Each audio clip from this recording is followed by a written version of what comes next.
And now, HBO Sports presents World Championship Boxing.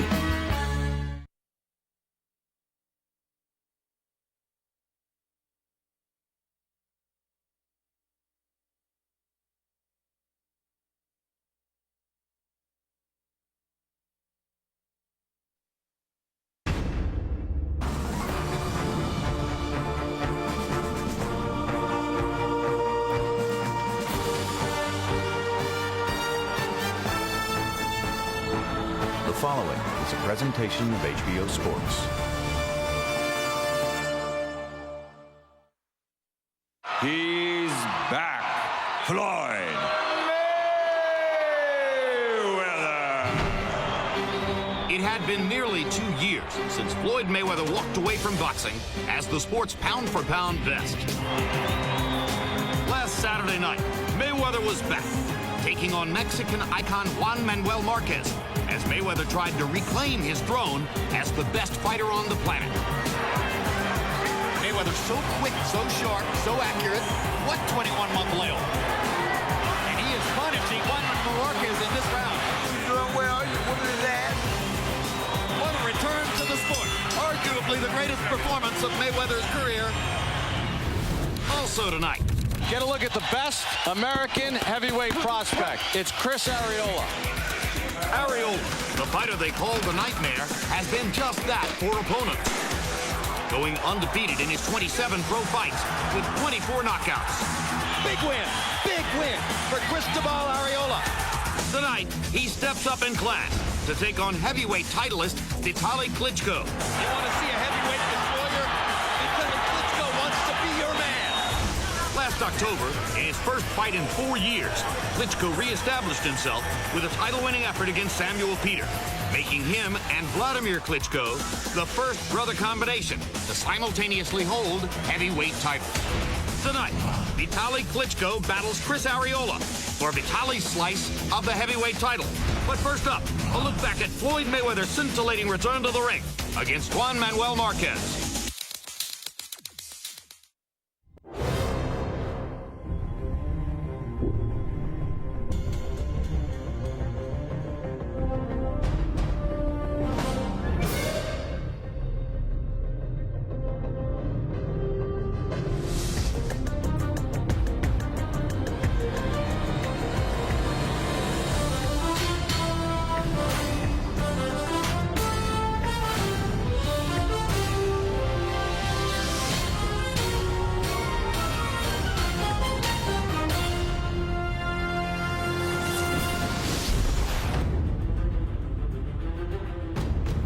From the Staples Center in Los Angeles, California, it's HBO's World Championship Boxing.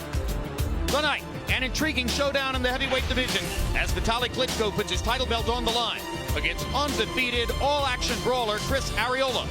But before we get to our live heavyweight title battle, we'll look back at the action from 1 week ago in Las Vegas, where Floyd Mayweather returned to the ring after a 21-month retirement to take on one of the best and most accomplished fighters in the sport, Juan Manuel Marquez. Hello again, everybody. I'm Jim Lampley, live from Staples Center, where the crowd is still beginning to develop for the fight which will take place about an hour from now between Vitali Klitschko and Chris Arreola. If Arreola were to score the upset, it would be the most momentous event in the heavyweight division in several years. But before we get to that, a look back at the mega event last Saturday night. Floyd Mayweather against Juan Manuel Marquez at the top of the pound-for-pound ranking mythical system. Let's take a look at the tail of the tape for that fight as Mayweather and Marquez prepared to enter the ring. You see the 4-year age advantage for the returning Mayweather. He also had a measured 1-inch height advantage. It looked bigger in the ring. Arm length advantage of 3 inches measured from the armpit to the end of the fist. And though for months the media expectation was that the fight was set at a catchweight of 144, under a contract rewritten in the last few days before the fight, Mayweather was allowed to weigh in at 146, though he paid a monetary penalty to Marquez for the 2 extra pounds. Now let's go back to last Saturday night to see how I called the fight in company with Emmanuel Stewart and Max Kellerman. Round 1 begins. Floyd Mayweather back in action for the first time since his conquest of Ricky Hatton at the end of 2007.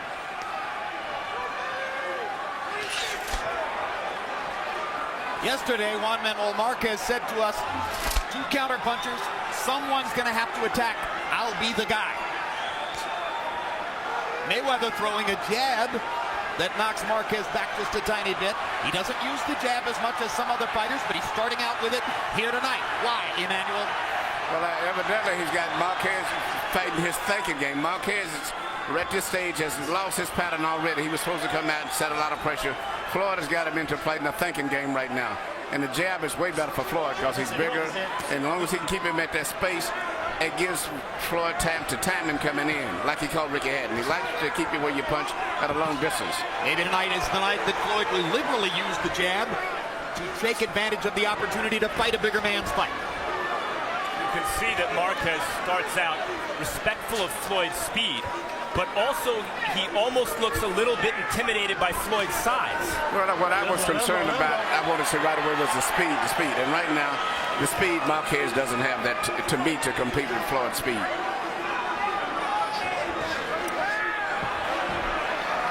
Marquez relies on timing, and timing does counter speed effectively.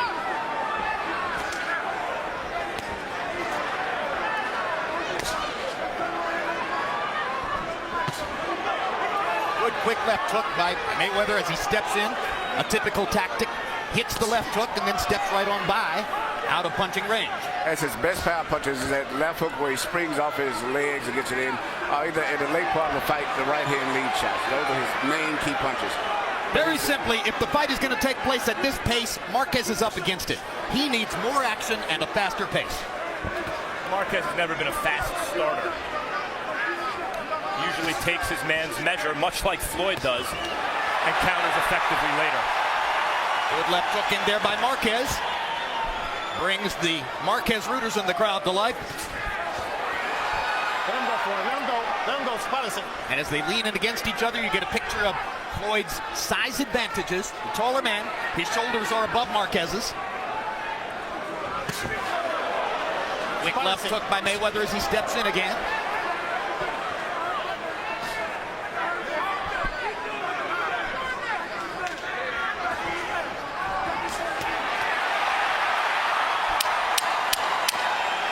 Mayweather blocking Marquez's left hook with his right hand. Marquez very cautious, very respectful of Mayweather in round 1. In the weeks leading up to the fight, you saw Floyd Mayweather Sr. back in his son's training camp. Not in the corner, but near the corner. Aching, no doubt, to get a chance to say something that could mean something to his son. While Uncle Roger continues in his role. Like you're doing right now. You're going to counter that motherfucker down, right down the street. Don't worry about it. You keep counting with the left hook or right hand, whatever you do, and then you're going to start leading with that motherfucker down the stretch. Okay? Good work.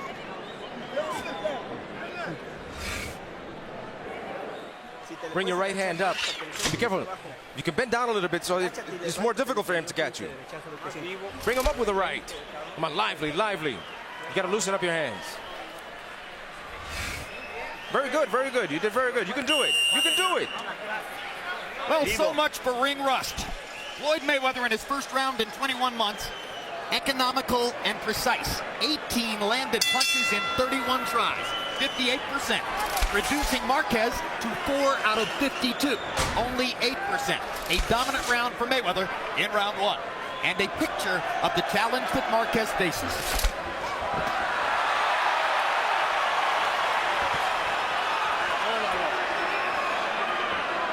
Both fighters employing more left hooks than anything else so far.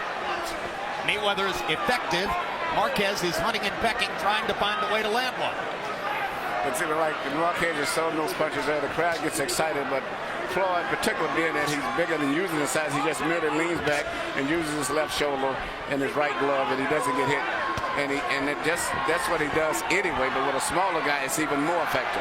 Yeah, most of Marquez's left hooks have been easily blocked by Mayweather's right glove. And you know, but Floyd is trying to get that left hook of his off to catch Marquez with.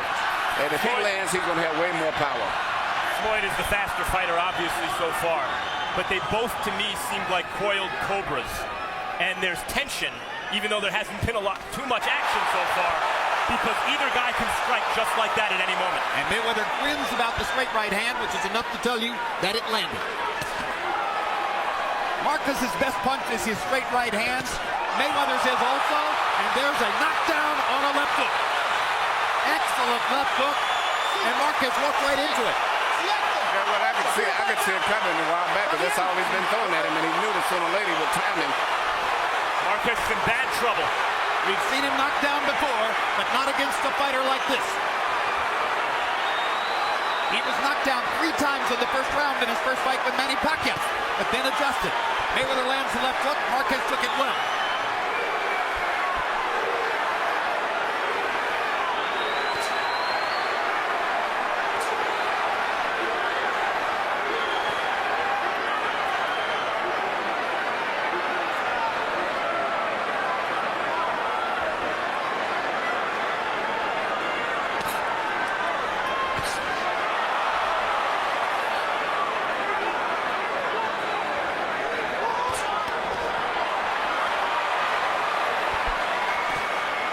Well, if anything, Marquez is not ceasing aggression. He's trying to step it up.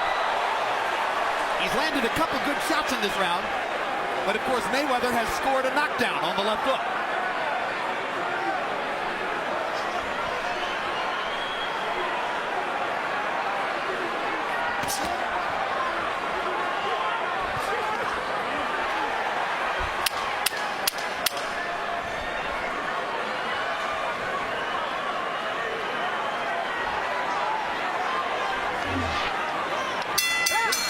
They are fighting Floyd Mayweather's fight, and he has put Juan Manuel Marquez behind on the scorecard.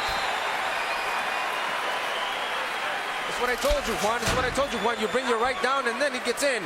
Gets in with that hook. Close your eyes. Where's the ice pack?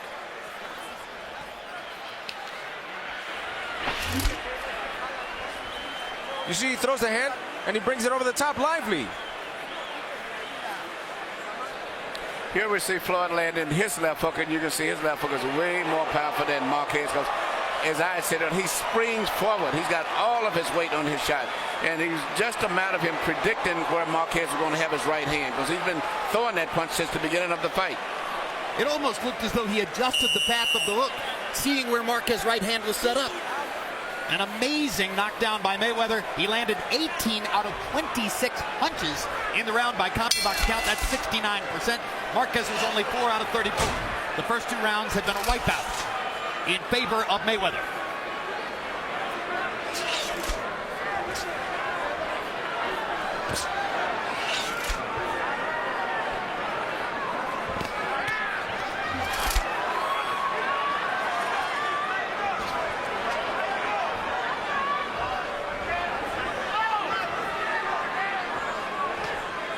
Some opponents have gotten discouraged against Mayweather's technical brilliance.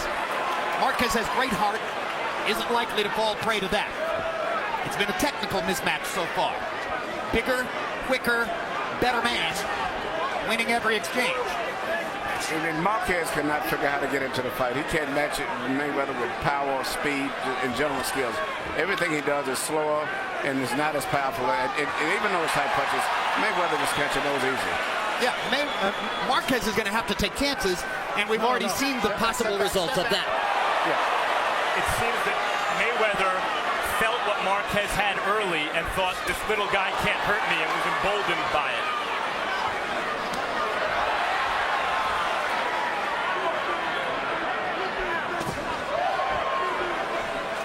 Quick left hook lands inside for Mayweather. Marquez tries jabbing to the chest, eats a left hand as he walks in. Mayweather so quick with the counters, so sharp, so accurate. Again, what 21-month layoff? And for those who have complained in the past, and it seems like we all have, about the entertainment value Floyd brings once the bell rings. Last time we saw him against Ricky Hatton, he was pretty entertaining, and he's been pretty entertaining so far.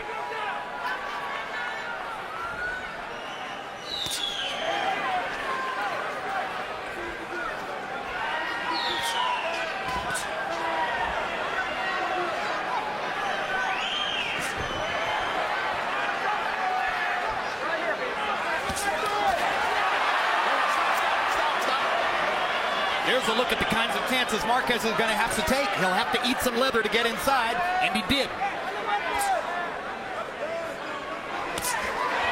Marquez blocks the left with his right hand. Seemed like one of the first times Juan Manuel saw Mayweather's hook coming. Gets a right hand over the top. Mayweather smirks at him.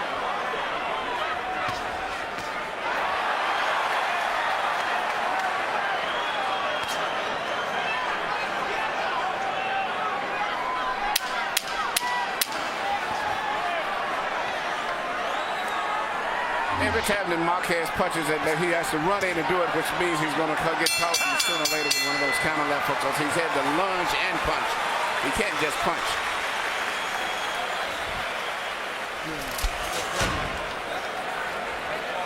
All right. Keep the jab working. Keep the jab working. You're doing well. You're whooping his ass. But here we got to do now. We're going to wait about another round, so we'll put a full counter on his ass. All right? How's it going? Good. Good. You did good. But you see one punch or two. Come on, we told you it was going to be combinations there. Come on, that's it. He's got nothing. He just throws back. He doesn't throw the right. Left hooks. That's all he has. That's how he comes in. So bring it up. Cover yourself against the hook. And throw the combinations. Not just one punch. Come on, you've got too much to do. Throw the whole total combination. Look for him.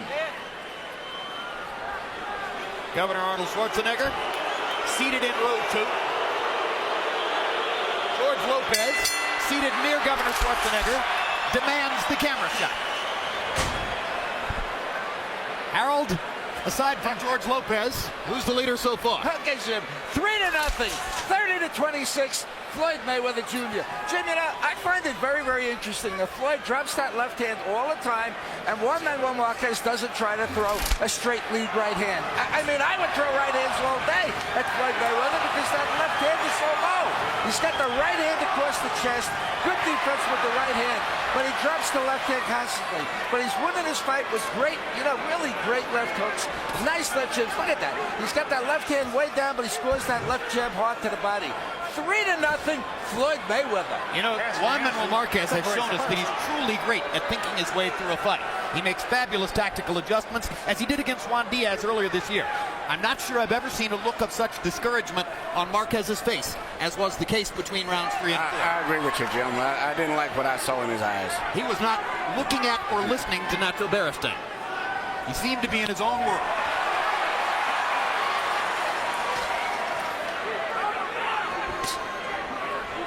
Mayweather again using the jab more liberally tonight than has been the case before. Probably an adjustment to his status as the bigger man in the fight. Yes, he's looking at jab, and that's why you're going to try to time him coming in.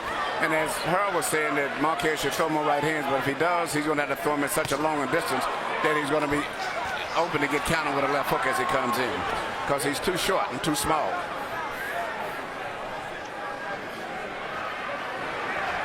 So far, what's so impressive about what Floyd's doing is not only that he's imposing his size and his speed, which most people anticipated would carry the day for Floyd, but that he's standing in the middle of the ring and outthinking Marquez by such a margin. There's the straight right hand lead, which Harold Letterman was wondering about, and that time Marquez got it across the top, eliciting a grin from Floyd Mayweather. Even when he lands those punches, Floyd is rolling and pulling his body where he's taking the steam out of the punches. Not like he's really there. So he doesn't take the full impact of the shots hitting him. And he tucks his chin well behind the left tucks shoulder. it very with his head pulling, rolling away. But when he shoots his shot, you see he's lunging with full power forward. And there's bleeding outside the right of Juan Manuel Marquez's right eye. Probably the product of Mayweather's persistent and excellent jab and left hook.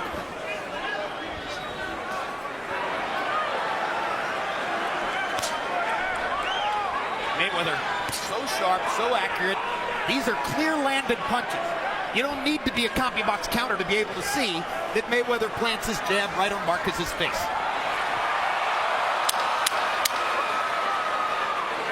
When you're bigger than the guy and faster, that's a real tough combination to overcome. Sometimes the guy may be smaller like Mike Tyson was with big guys, but he overcame with his speed.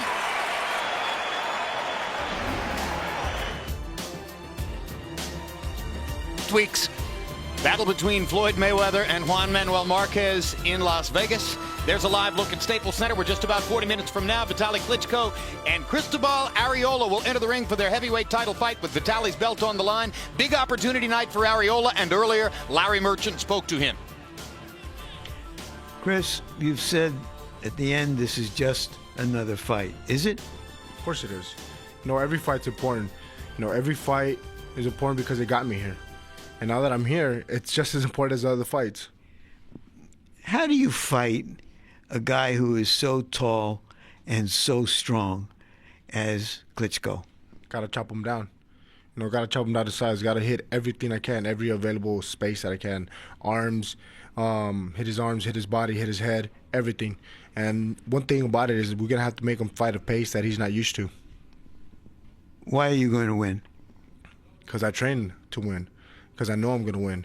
You know, I've been working my butt off for a long time. Now it's time to reap the rewards and get this title. Thank you. Thank you. He's the first ever Mexican-American contender regarded as having a real chance of winning a heavyweight title, though Vitali Klitschko is a heavy favorite in the fight. We'll bring you to Los Angeles live for that after the conclusion of our taped look back at Floyd Mayweather and Juan Manuel Marquez. Let's go back to Las Vegas.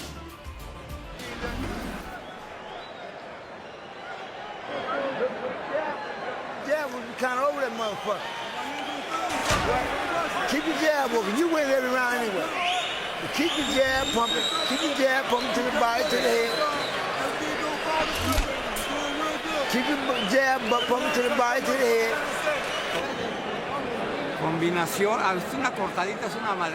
October 24, it's the premiere of the next 24/7 series, Pacquiao Cotto. It's our four-part behind-the-scenes look at these two superstars as they prepare for their November 14 showdown.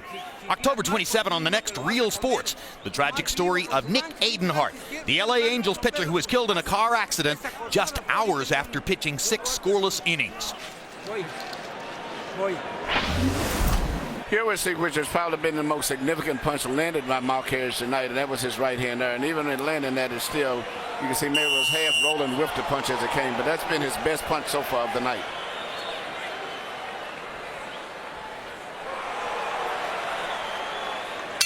Crowd responding to the replay here in the arena.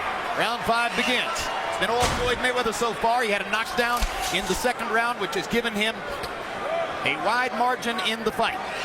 Harold Letterman so far has given every round to Mayweather. 5-point lead through 4 rounds on the unofficial Letterman cards.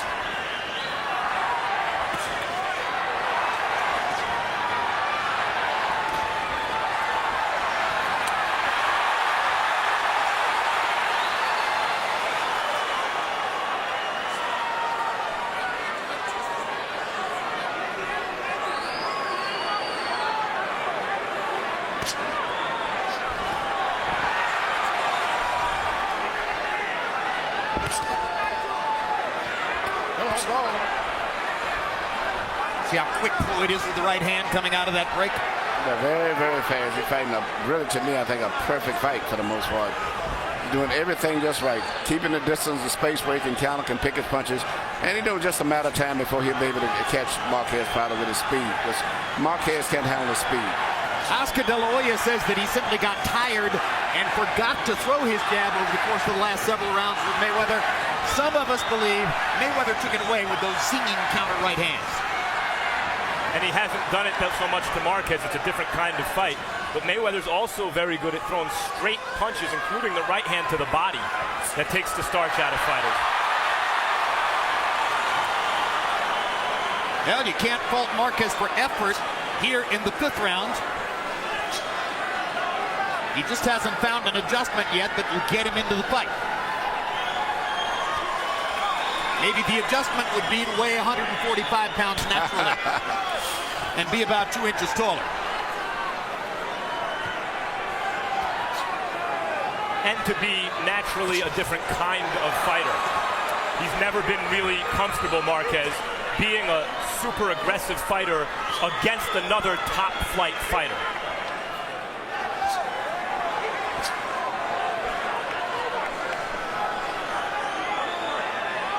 As long as Marquez is going to stay back there to avoid Floyd's offense, He won't be able to mount an offense of his own. This is what he must do.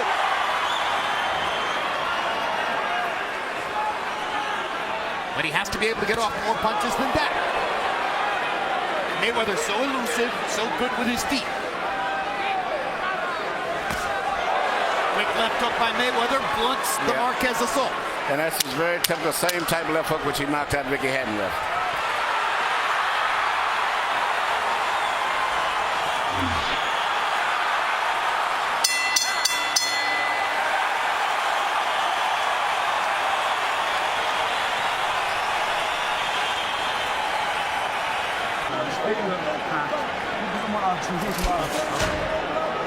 Swinging? Oh yeah, swinging. Every round, every round. You want every round, I don't worry about that. You can't get past the left hand. Fake him before you go get him. If you fake and you move, he can't catch you. Throw your combinations, Juan. Come on, you've got conditioning for this. You got conditioning for this. That's it, there's nothing there.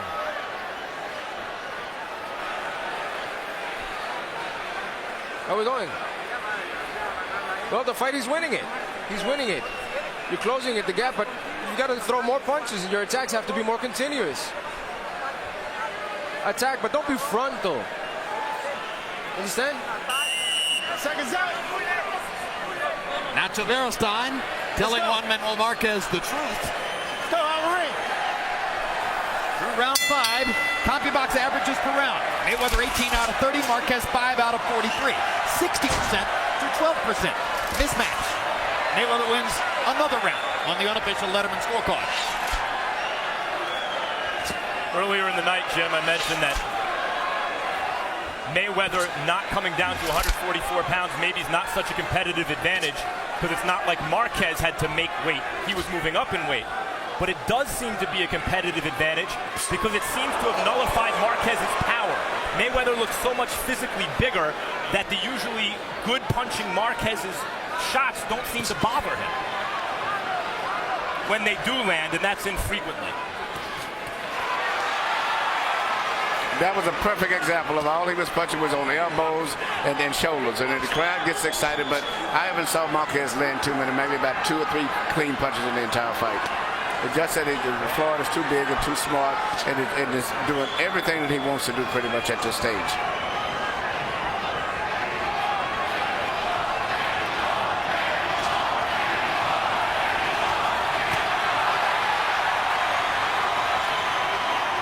Marquez excited the crowd with one left hook. Mayweather lands his own precise left hook.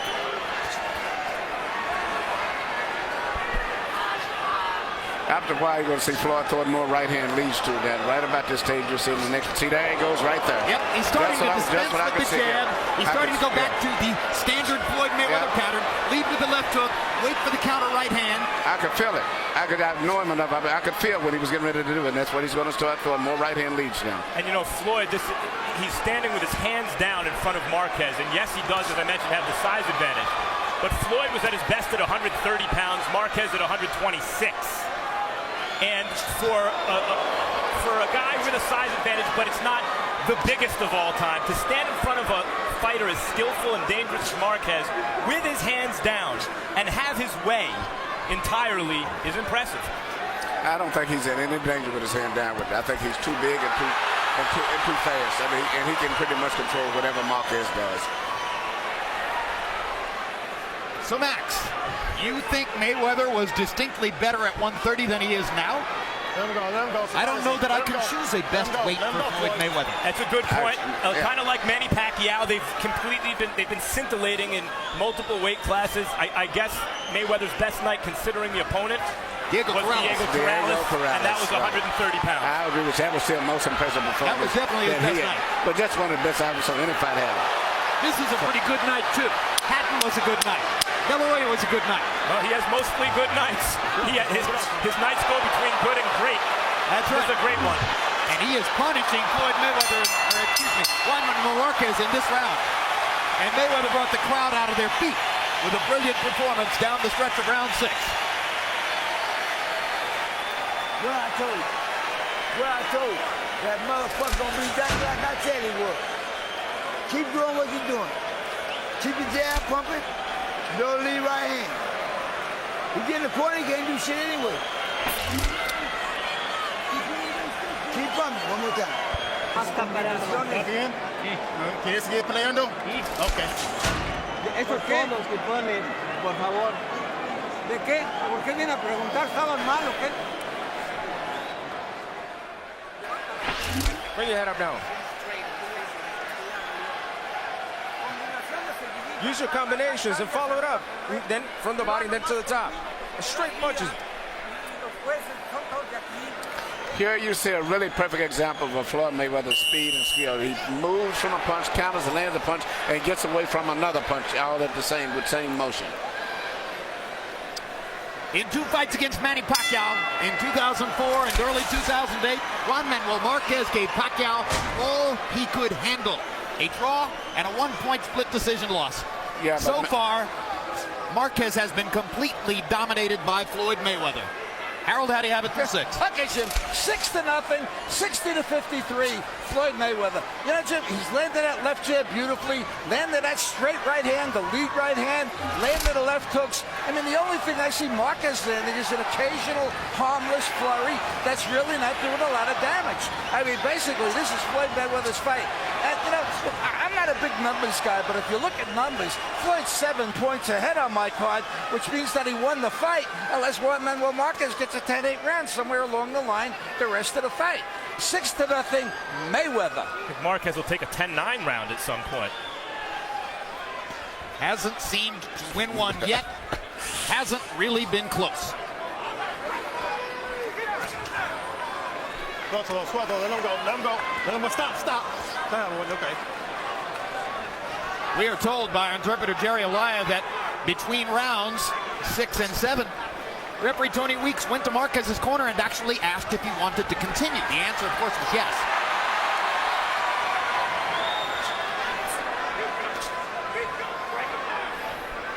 He hasn't been punished so badly that he deserves to be out of the fight on a physical basis. He's just not in it tactically. Hands free. Stop.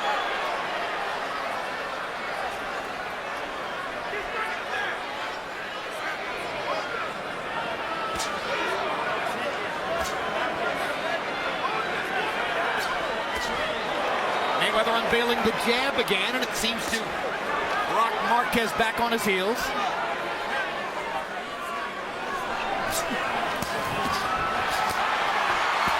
There's a left hook that finally landed on the face. Finally, Marquez got a clean shot to Mayweather's chin, and of course, it seemed to do no great damage. No. Now he smiles at the uppercut. It created more excitement with the crowd than it did the impact on Floyd.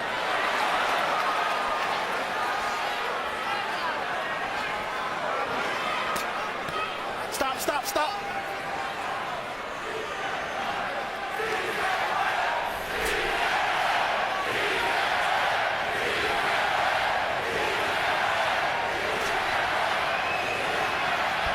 I said earlier it's like two cobras squaring off, but so far it's been more like a cobra and his prey.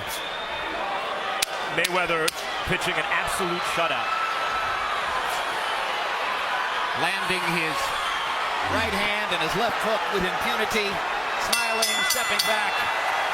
Marquez trying so hard and getting practically nowhere.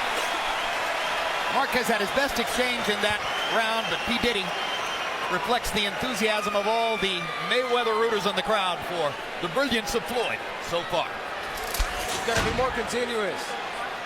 Up top, you have nothing. Bring your hands up, Juan. He's laughing, he's smiling at you because you bring your hands down. And he attacks you. You understand? Bring your hands up and throw your hands and use the combinations.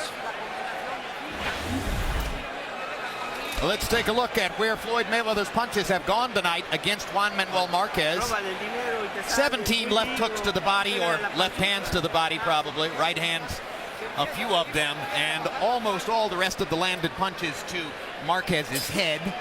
When you throw body shots, you're taking a little bit more of a chance that you're going to get countered. So if you're completely dominating a guy upstairs and you don't really feel a need to invest in trying to wear him down physically, and you don't bother to take too many chances throwing body shots, and that's the way Mayweather has treated this so far.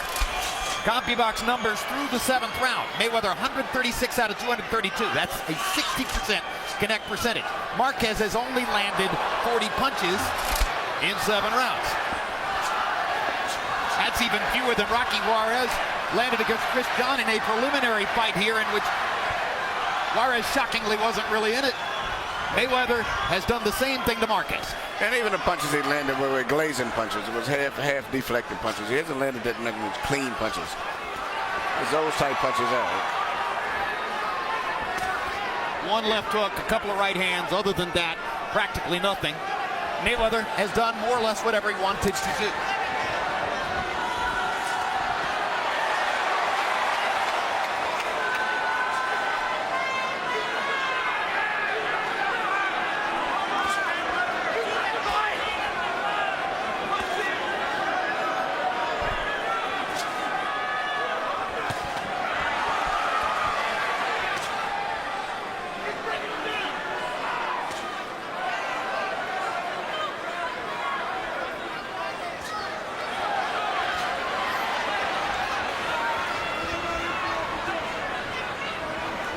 So he's beating up the lightweight champion, who spent most of his career at a featherweight division level.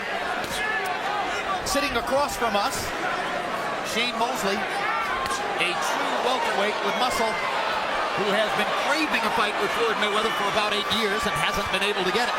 Or Manny Pacquiao recently and couldn't get that one either. Why Shane Mosley is sort of frozen out of discussions concerning a super fight with Mayweather and Pacquiao is beyond me. I think that a super fight, the biggest one you can make in boxing, involves any permutation of those three. Good news, I was told by a friend who's sitting across the ring that prior to the opening bell tonight, Mayweather winked at Mosley. Mosley took that as a sign that maybe Floyd is considering fighting it.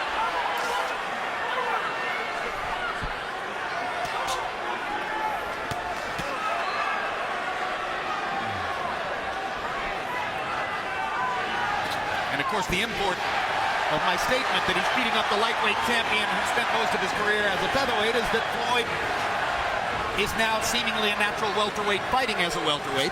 He is a natural, and that's what I keep looking at. I'm still seeing, to me, a junior lightweight and a welterweight and a good welterweight. And that's why I just find it so difficult, to really get too excited when Marquez does do things. Because he's not strong enough physically to be effective on the weight. Now, there was a lot of this in the De La Hoya fight, which prompted some over-enthusiastic De La Hoya rooters to believe that he was making a mark in the fight. But you saw Mayweather blocking the body shots with his arms. And there's Shane Mosley.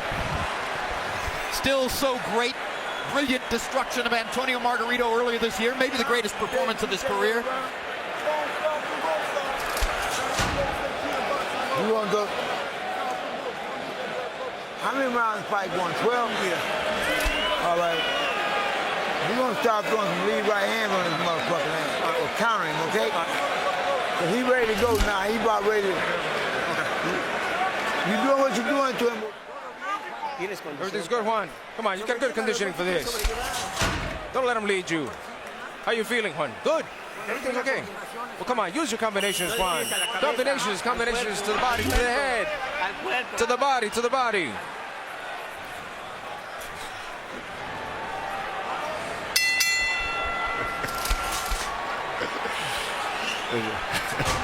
Emmanuel, is it embarrassing for Marquez that he's looking for the moral victory of winning a round? Yes, it is, but it's pretty much what I expected, to be all honest with you. But he's fighting a good fight, but he's fighting with Pacquiao, he's fighting a guy his size, and it was a great fight. But now that's why we have weight division. That's why you have 130 pounds, 135, 140, 147.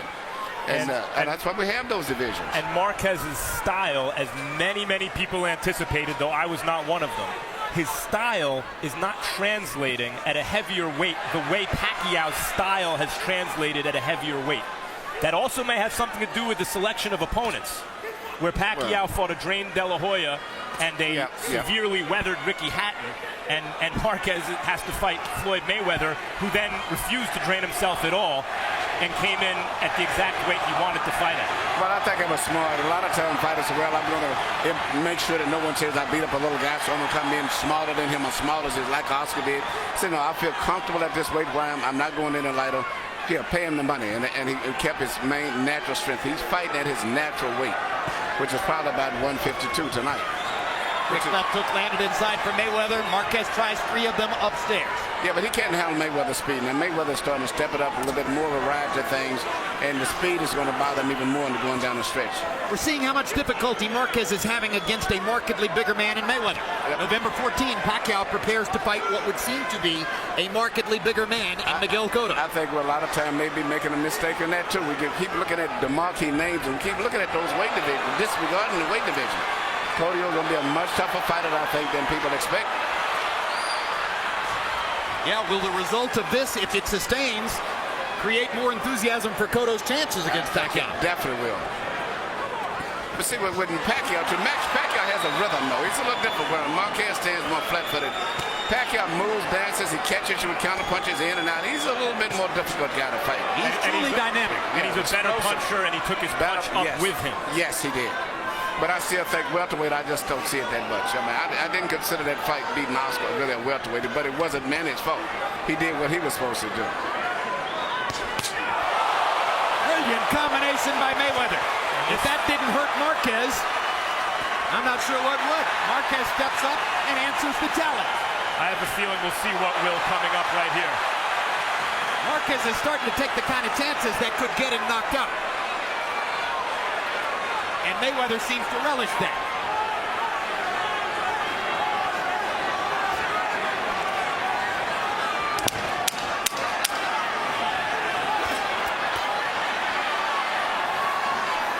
All the steam seems to be gone out of Juan Manuel Marquez's punches at this point in the fight.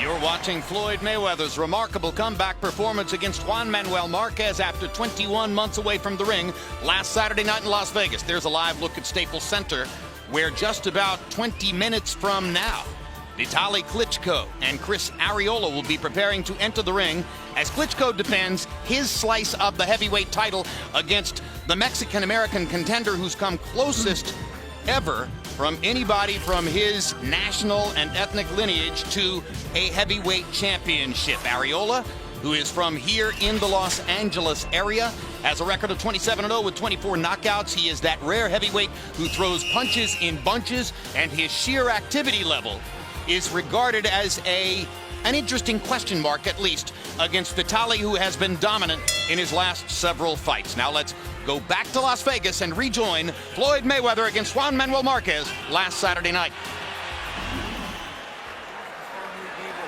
You've got to be lively. You've got to be lively, sharp.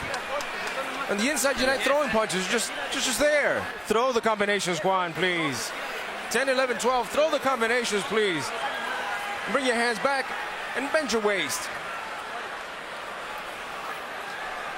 Go. Keep doing like what you just did this round. Here you see a classic display of the hand speed of Floyd Mayweather compared to Marquez. He lands 2 clean, beautiful, perfectly timed punches right away as soon as Marquez moved right into range. And there's nothing that Marquez can really do to stop that.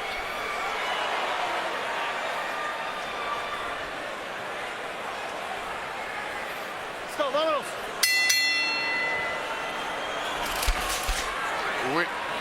We was mentioning, Max, earlier that just a victory for Marquez would just to be the winner round.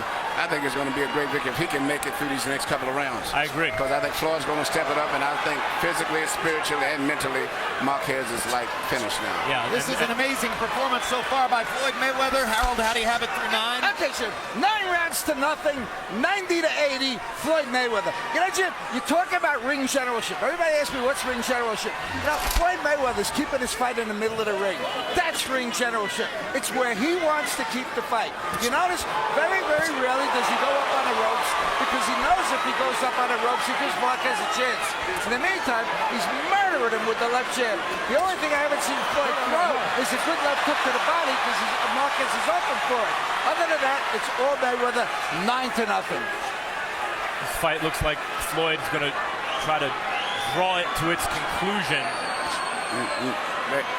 He's going to try to get him out of here this round. You know, we don't have CompuBox statistics from the careers of great fighters of the past to use as a comparative standard. We can only use the numbers that CompuBox has amassed for us in the past 20 years. Floyd Mayweather is landing 57% of his punches in the fight against a super top opponent. Now, I have no idea whether Sugar Ray Robinson or Ray Leonard ever landed 60% of their punches against a super top opponent. Maybe they did. But this is the kind of performance that establishes how brilliant Mayweather truly is and how technically profound his skills are. Albeit against a smaller man. Those who said heading into this fight that it was a mismatch because of Mayweather's size and speed were right. And in addition to the size and speed, you're seeing a mismatch of skill. And against Juan Manuel Marquez, that's saying something.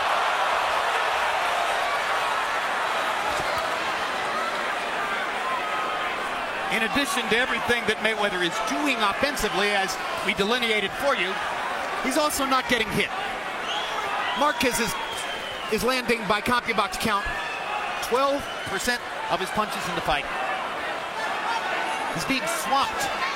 I mean, I think a lot of people were enthusiastic about Mayweather's chances to look great in the fight. But this great, I think it's shocking. Fight's going exactly as I figured. You knew? Yeah, I always figured the fight would. He's big, fast, and too much skill on top of that. And you can't do that with a guy that, that's why they have those weight, like I say. If it was the same weight, maybe it'd be different. But no, not with a Marquez at this stage of his career. And he's physically just not that big.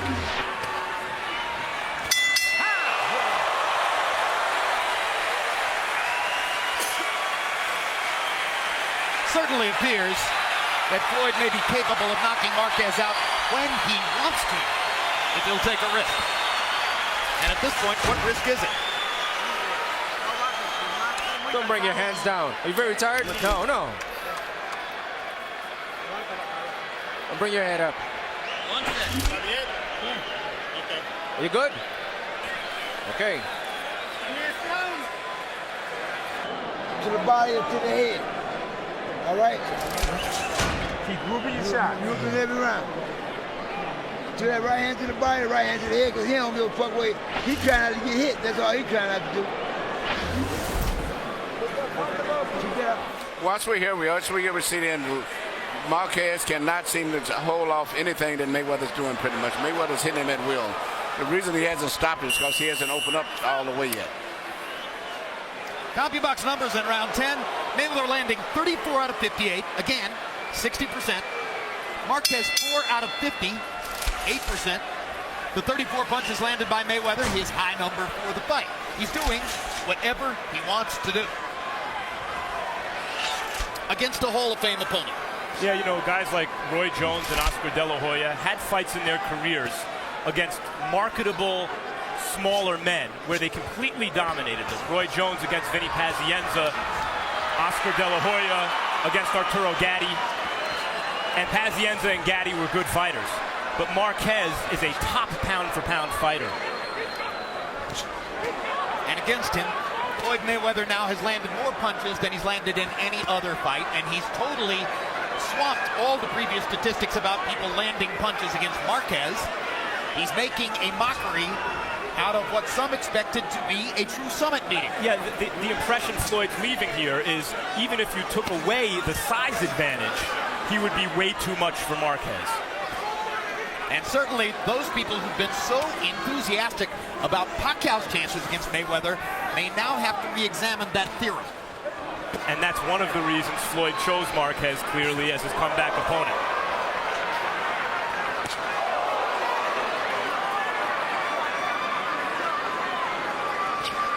Beginning of the fight, Jim, I asked, can Floyd convince us that he's still the best fighter in the world? Some would say, well, no, not against Marquez. He's too small, and he was cherry-picked by Floyd because he was too small. But this is the kind of performance that will convince many that Floyd is still the best fighter in the world.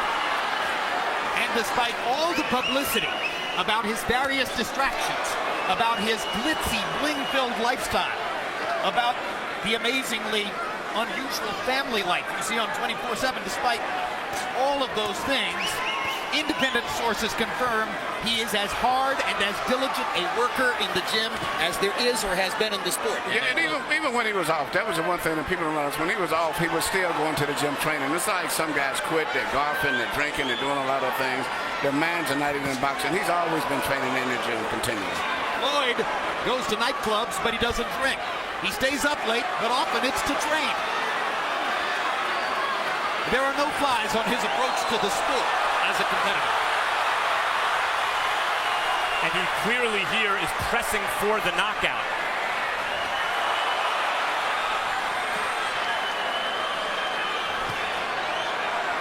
Something he's been criticized in the past for not getting when he's outclassed certain opponents.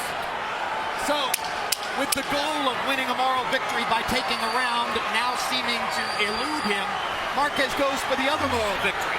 Finish the fight.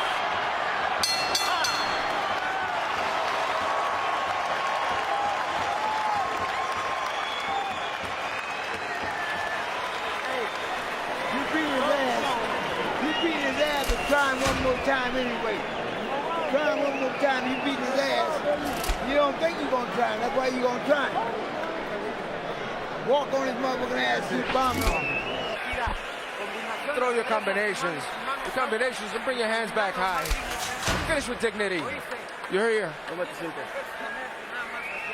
Come on. You understand? Yes.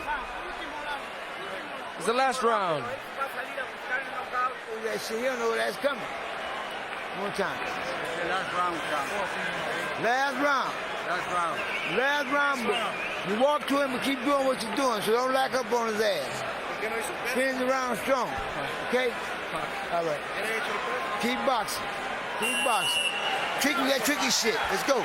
So if the 34 landed punches in the 10th round aren't enough to impress the crowd, Mayweather landed 41 out of 65 in round 11 in what is an increasingly embarrassing wipeout for Marquez. Right, it's a fight that may go the distance if Marquez lasts this round, Jim, in which the winning fighter is landing a higher percentage of shots than we can ever remember, and the losing fighter is landing a lower percentage of shots than we can ever remember. Indeed.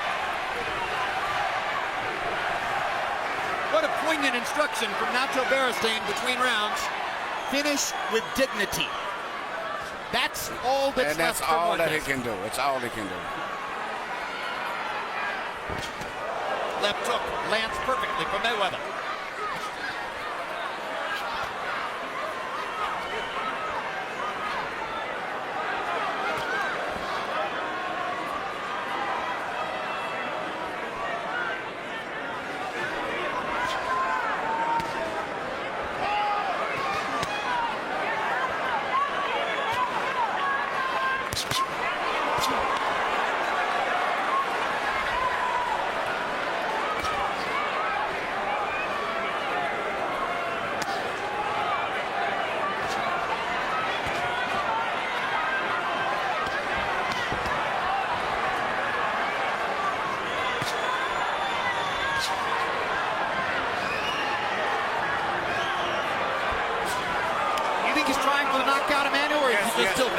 He's trying to knockout, but it's still that little conservatism in Floyd and little that's still just there. But he's going for the knockout the best he can. But he's not just not the type of guy that's going to go wide open. It's just not him. I think he pressed it a little bit in the last round. Thought, all right, it's not so easy to get this guy out of there. And this round is not pressing for the knockout in quite the same way. Well, it may frustrate some fans and observers that he doesn't seem to take any even remotely unwarranted risks, but then again, when you're this good, why should you? Jim, you mentioned earlier that it's one huge competitive advantage that Mayweather enjoys, that he will not take more risks than necessary. To please anyone. He's only really interested in pleasing himself. And in terms of the marketplace, he compensates for the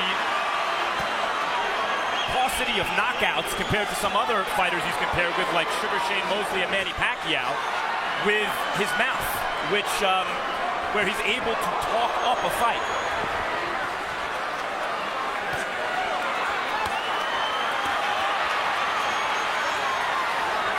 Seconds as Juan Marquez tries to last the distance in a gruelingly difficult assignment against Floyd Mayweather, who has beaten him up. What a performance by Floyd Mayweather. What a return to the sport. 21 months off, and he's better than ever.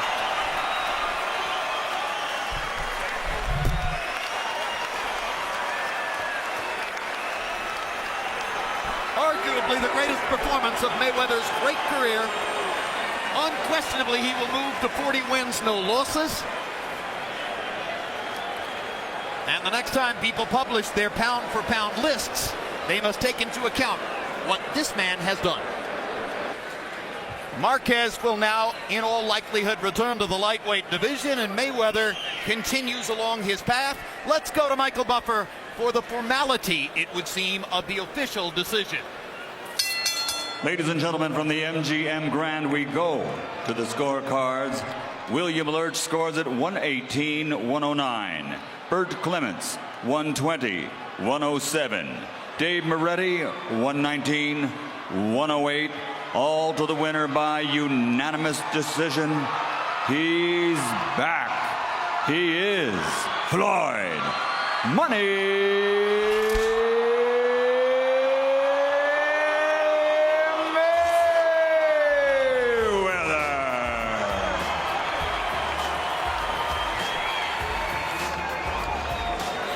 So with a resoundingly dominant performance, Mayweather states his case for a return to the top, or very near the top of the pound-for-pound list. Those total punch statistics from CompuBox demonstrating his complete and total control of Marquez, landing at nearly 60% of his punches and reducing Marquez to one connected punch in every 8 or so tries. And we are live in Los Angeles, where very shortly Vitali Klitschko and Cristobal Arreola will be entering the ring for a heavyweight title fight, with Klitschko's slice of the heavyweight championship on the line. But first, we're going to go live to Floyd Mayweather's home in Las Vegas, where Floyd stands by 1 week after his conquest of Juan Manuel Marquez. And Floyd, your performance, its effectiveness, exceeded even the most optimistic expectations of your greatest admirers at ringside. I have to wonder if you were even better than you thought you would be. Well, I felt good last Saturday, and the main thing that I wanted to do is just go out and display my skills and just be the best that I can be in the sport of boxing. And you know, after the 2-year layoff, I came back, but I think I could still improve, and I feel that I still can get better.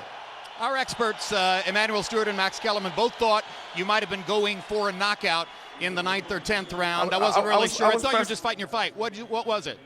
I was pressing the attack, but Marquez he's a very solid opponent. He's tough, and he wouldn't go down for nothing. So, you know, hopefully in our next fight we can get the knockout. And incidentally, tracking at apparently over 1 million pay-per-view buys, so I guess you made your point there as well. Well, I'm just blessed, and you know, I just want to say thank you to all the fans that tuned in and bought pay-per-view. I appreciate the support. Mayweather Promotions is going to continue to keep moving forward. We're looking for some young and upcoming fighters, and I let my team handle everything. Leonard and Al Heyman has done a tremendous job with Mayweather Promotions and done a tremendous job with my career. It felt good working back with my father, and it felt good working with my Uncle Roger Mayweather also. All right, as we get ready to look at the future, we want to go back to the moment when Shane Mosley either intruded or was invited into your post-fight interview. And I want to set this up. Our viewers are going to see you motioning Shane toward you, and I'm also told by people who sat on his side of the ring that you were winking at him. Tell me what happened. I can see that they was already setting that up. I can see that, I guess, Bernard Hopkins told Shane Mosley to get in the ring and, you know, I guess be disrespectful. But like I said before, you know, Shane Mosley is a good fighter. I wish him nothing but the best in his career. And only thing I want to do is continue just to be the best that I could be in my career. I'll tell you what, I think we can dispense with looking back at what happened last week because you've said what you have to say about Shane Mosley. Other future possible opponents would include Manny Pacquiao if he beats Miguel Cotto, Cotto if he beats Pacquiao, Mosley himself. Where do you lean? Where do you lean? The most money is the Pacquiao fight. Well, it's really, like I said before, it's not about the money. It's for the love of the sport. You know, I love the sport of boxing, but of course, it got to make business sense. And in 1999, we tried to fight Shane 10 years ago. He turned the fight down. And then in 2006, when he fought Fernando Vargas, right after the fight, he said that he had a toothache and he wanted to go on vacation with his family. I guess now that he's 38 and his career is kind of coming to an end, and everybody know they can make, you know, huge money with Floyd Mayweather. You know, everybody is shooting shots at me. But I wish Shane Mosley nothing but the best in his career. I got one more question. Everybody thought for months the fight was going to take place at 144 by an arrangement that was made at the last minute. You weighed in at 146. And are you finished with catch weights? Well, any fight over 140 is a welterweight fight.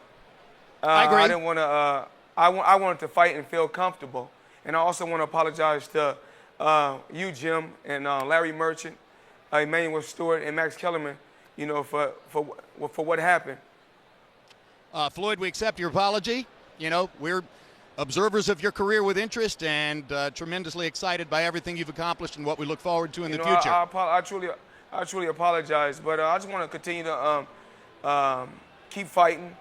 You know, like I said before, Leonard and Al handles my business outside the ring. When it's time to get inside that square circle, that's why I take care of my business.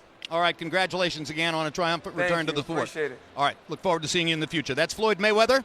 He's still unbeaten at 40 wins, no losses after last week's conquest of Juan Manuel Marquez. Meanwhile, let's look ahead to what's coming up on HBO Boxing. October 24, it's the premiere. First, tonight's live fight between Vitali Klitschko and Chris Arreola for Vitali Klitschko's heavyweight belt. That will be coming up here live at Staples Center very shortly. Now I will move ahead, and I apologize for the misstep. October 24, the premiere of the next installment of 24/7. This time around, we'll take you inside the lives of superstars Manny Pacquiao and Miguel Cotto as they prepare for their big fight this November. October 27, catch the premiere of the latest Real Sports, featuring a look at the tragic death last April of Angels pitcher Nick Adenhart. November 7, World Championship Boxing returns with light heavyweight champ Chad Dawson looking for his second win over the always dangerous Glenn Johnson. 1 week later, HBO pay-per-view brings you Manny Pacquiao against Miguel Cotto in what figures to be a can't-miss action fight, possible Fight of the Year candidate. November 28, Lucian Bute will be taking on Librado Andrade in a rematch of their fight last October, in which Bute survived a 12th round knockdown to win by unanimous decision. And finally, on December 5, Kelly Pavlik puts his middleweight championship on the line against Paul the Punisher Williams. For all that and more, log on to HBO.com. So Arreola and Klitschko meet at the summit of the heavyweight division. A quick look at the way the division figures right now. The top three fighters in the division, at least the holders of belts at this moment, are Vladimir Klitschko, generally recognized as the number one heavyweight in the world, Vitali Klitschko, his older brother, generally recognized as 1A or 2, and Nikolai Valuev, who'll be defending his belt against Britain's David Hay later this fall. Who are the Americans? As American fans continue to look for somebody who can reinsert the United States into the top level of the heavyweight picture, Chris Arreola gets his chance tonight. More on him very shortly. Eddie Chambers has a probable date with Vladimir Klitschko early in 2010. He's a cagey defensive fighter, and so is Kevin Johnson, who is unbeaten, though seemingly underpowered, with only 9 KOs among his 23 fights so far. And there is a look at the man of the moment. This is tremendous opportunity night for Chris Arreola, who becomes a giant star if he can upset Vitali Klitschko. Let's take a look at why.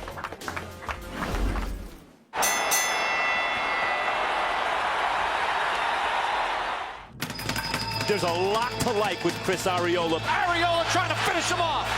He attacks always. Arreola rips him along the ropes. He's an animal. Big win, unbeaten. Tonight, Riverside, California's Chris Arreola takes the dramatic leap from prospect to title contender, a path that began 20 years ago. Every day was boxing. Eat, breathe, shit, boxing. Every day. I was like one of the tallest kids. I've always been a tall kid.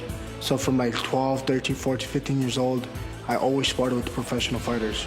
You know, they were men. So I was a kid sparring with men. It was in those tests that a much younger and skinnier Arreola developed a style he was able to carry up to the professional ranks as a heavyweight. I'm a combination fighter. I'm not a power puncher. You know, I always try to throw at least 4 or 5 punches at a time, and one of them's gonna land, and when it lands, it's gonna hurt. He's not a guy who hadn't been able to make it in another sport or was a tough street guy who suddenly decided to go into a gym and learn how. They didn't really have sound fundamentals as fighters. This guy does. Chris is averaging 70, 80 punches around, which is, you know, a bit rare for the heavyweight division. Chris Arreola, in my view, is the most promising American heavyweight since Riddick Bowe. But like Bowe, Arreola fights another battle outside the ring, the battle of the bulge. Sometimes I don't think he gives us the best chance to win, being sometimes that he comes in a little out of shape, you know, a little bit too far out of shape. At times it is very frustrating, you know, very frustrating at times. Michael Phelps smoking weed, why can't I drink a beer? You know, that guy's still setting records. Why can't I have a beer? He had gotten up to about 290, which is by far the heaviest he had ever gotten. He lives like he fights, you know, sometimes recklessly, balls to the wall. It's a problem, but at the same time, it's not. Because, shit, I work hard, I'm gonna play hard. Hardly what one hopes for from a 21st century prize fighter. So with the heavyweight title in sight, Ramirez realized his man needed to take conditioning seriously. Enter Darrell Hudson, a physical trainer who's worked with the likes of Shane Mosley, Winky Wright, and Chad Dawson. A lot of people use weight as a barometer for saying that they're in a certain shape. You know, and you can't go by weight because we're not training to lose weight. We're trained to be in the best condition. So wherever the weight falls, it falls. And for the first time, his training includes 2-a-days, a morning workout with Hudson, and then an afternoon boxing session with Ramirez. Never have I ever, done any strength and conditioning and stuff like that. He'll feel the strength. He'll feel that his breathing is under control. He'll be able to do the things that he did in the first round and the 9th round. Darrell's been kicking my ass, and I've been sore in places that I didn't know I could get sore at. I just know that I'm putting in more work in the morning, putting in more work in the evening, and that's all good enough for me. Tonight we'll find out whether Arreola is good enough and in good enough shape to win the biggest fight of his life. I feel that, you know, maybe at times he hasn't respected every one of his opponents up until now. But for Vitali Klitschko, I mean, there is no greater challenge in the heavyweight division. So he's preparing accordingly. You got to dance with who brung you. He is who he is. And if that's good enough, it's good enough. And if it's not, it's another hope dashed. I'm a boxer. You know, I'm not a bodybuilder. You know, I'm not a pretty guy. I don't give a fuck. I'm in there to box. I'm in there to fight. I'm in there to bang some heads. I love it. I live for that stuff. Arreola is acutely aware that his weight struggles have become the stuff of urban legend. At Thursday's weigh-in, he couldn't resist playing with that a bit. He stepped on the scale first, wearing the T-shirt as you see. Under the T-shirt, hidden from view, was a 20-pound exercise vest. So wearing that vest, 272 pounds. He weighed a shocking 272 and instantly revealed the joke to Vitali and all others surrounding him and stepped back onto the scale for a far more civilized and propitious 251. 250. So score the first joke for Arreola. But bettors believe that the joke is going to be on him, Larry, as the odds are up to something like 5-1 in favor of Vitali Klitschko. You were quoted in the piece, or you said in the piece, that he's the best American heavyweight prospect since Riddick Bowe, and that's been quite a while. So do you give him a serious chance to win tonight? Guilty. And sort of besotted since we first saw him 3 years ago, thinking then, could this be the great American hope who goes to a Klitschko not to die? Like Riddick Bowe, Arreola is a plus-size heavyweight with smaller heavyweight skills. That doesn't count the diligence and the discipline that normally go with a championship-level fighter. He sort of jiggles in places that he shouldn't jiggle in.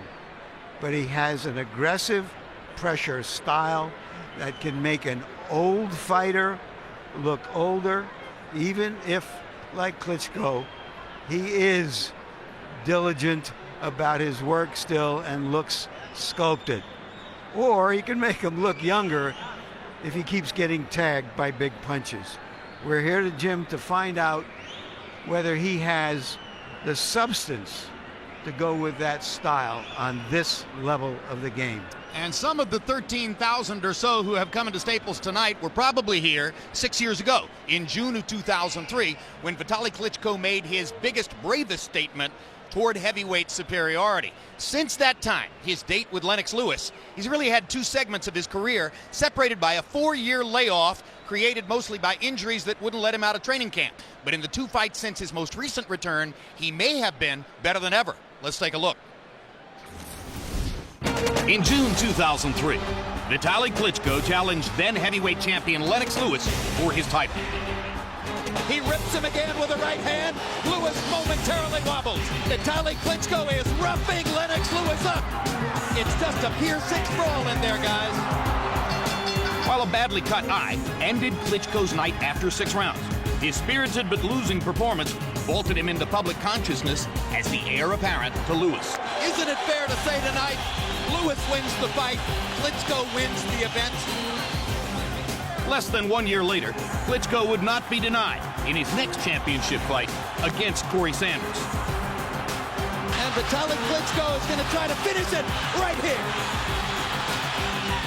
Finally, the referee rescues Sanders, and Vitali Klitschko stakes his claim. In 2004, Klitschko reinforced his status as the top heavyweight with a definitive win over Britain's Danny Williams. You want to see a heavyweight destroyer? Vitali Klitschko wants to be your man. He wants to be your man right now. Since then, a string of injuries forced Klitschko into retirement, during which time he twice ran and lost in bids to become mayor of Kiev in his native Ukraine. In his absence, his younger brother Vladimir emerged as boxing's top heavyweight. In 2008, 4 years following his last fight, Vitali returned to boxing and recaptured a title with a dominant performance against Sam Peter. That win established the Klitschkos as boxing's first brother combination to simultaneously reign as heavyweight belt holders. And we bring you back live to ringside with our World Championship boxing expert, Manuel, who trained Lennox Lewis to that victory over Vitali 6 years ago. Tough one. Who now trains Vladimir, the younger, more decorated brother of Vitali, and who's also been in the gym quite a bit with Vitali. What are the best reasons why Big Vitali is such a heavy favorite over Arreola tonight? I think one of the reasons is that great fight that we were just watching in 2003. Even though he lost the fight, he became a very popular person with the fans. And I think when you consider that, and you consider the fact that in every area, when you start breaking it down, size, experience, punching power, everything favors Vitali Klitschko.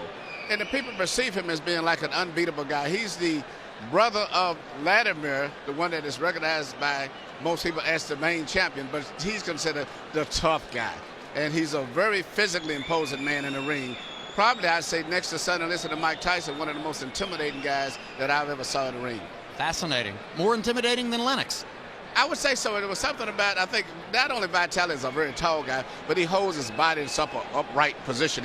He's a tall guy that gets taller when you see him in the ring. And fights that big. answer is like, yeah, he fights very big. And that'll be interesting for Arreola because Klitschko has a 3.5 or 4 inch height advantage. In fact, let's take a look at the tail of the tape as these two heavyweights prepare to get into the ring. And you see the 10-year age advantage for Arreola, which he wants to make stick with an active pace. But Klitschko, 3.5 inches taller, perhaps even more to the point, 3.5 inches of arm length advantage measured from the armpit to the end of the fist. And Vitali can use that not only for his jab, but he reaches out and grabs opponents and moves them to where he wants them to be. And you can see that the weight is almost equal. But again, Vitali's maybe 4 inches taller. Rules of the bout with our unofficial ringside scorer, Harold Letterman. The Vitali Klitschko Cristobal Arreola fight is scheduled for 12 rounds using the unified rules of the Association of Boxing Commissions. There is no 3 knockdown rule. Only the referee can stop the fight. In case it is caused by an accidental headbutt, we go to the scorecards after 4 rounds have been completed, and you cannot be saved by the bell at any round, including the 12th and final round. Jim. Chris Arreola has a fascinating personality. From a distance, he can seem very intimidating. Up close, he's a cuddly teddy bear. He says that he's ready for this assignment tonight, and it appears that a fair number of Mexican Americans have come to support his quest. Yeah, for most of Mexican Americans or Mexicans, Jim, a heavyweight is as foreign as escargot or a camel race. There's only been one Mexican who ever fought for a title before, and he knows the weight of history is on his shoulders. When he went to junior college for a year or so, he wanted to be a history major. Now he says he wants to be the Mexican-American Jack Johnson. Manuel, does he have the calm, the poise, to go in under these circumstances and fight his fight? We will find out in a few moments, but I believe he has. This is why I think this would be possibly the most exciting heavyweight fight since Vitali Klitschko fought Lennox Lewis here. The rest of the heavyweight fights the last 5-6 years, for the most part, has been against opponents who came in intimidated, particularly by the Klitschkos. I think Arreola brings the desire to win, and that's what makes him different.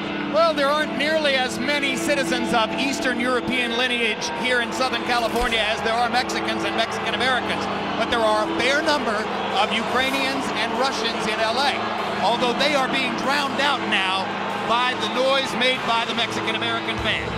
Jim, this is how formidable Klitschko is.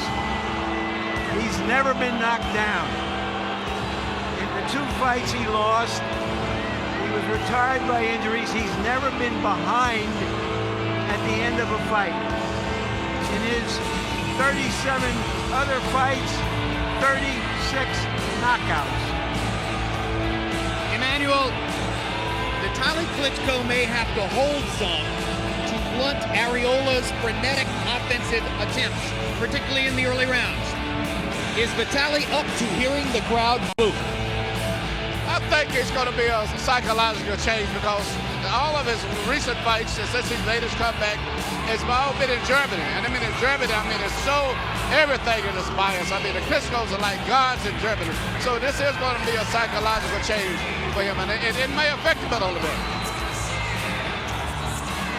2 very big men in the ring. Let's go to Michael Buffer for the official introductions.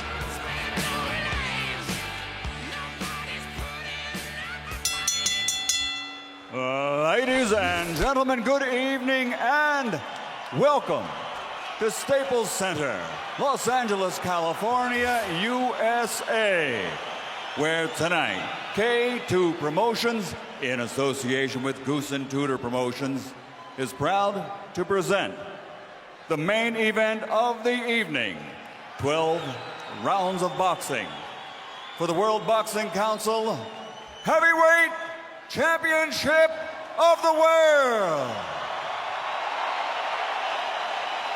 Sponsored by Viva Mexico, it's time to go, and Corona Extra. Sanctioned by the WBC President Jose Suleiman and the California State Athletic Commission Chairman Tim Noonan. At ringside, the 3 judges scoring this bout on the 10-point system. From Italy, Guido Cavalieri. From Thailand, Anek Hongtongkam. And from Japan, Ken Morita. And inside the ring, the man in charge of the action at the bell, veteran World Championship referee John Shorley. And now for the thousands in attendance here at Staples Center, Los Angeles, California. May the best man be victorious. Ladies and gentlemen, let's get ready to rumble!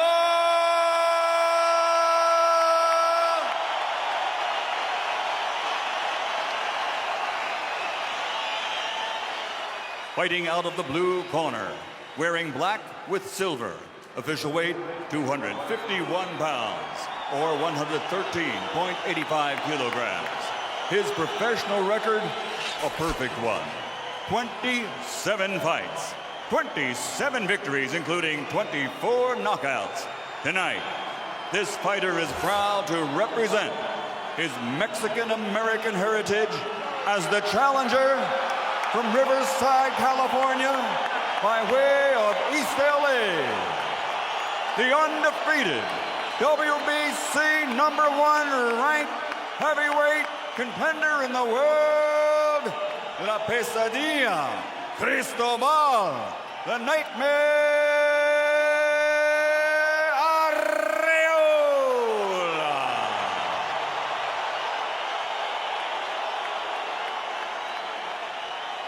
And fighting out of the red corner, wearing black, officially weighing in at 252 pounds, or 114.3 kilograms.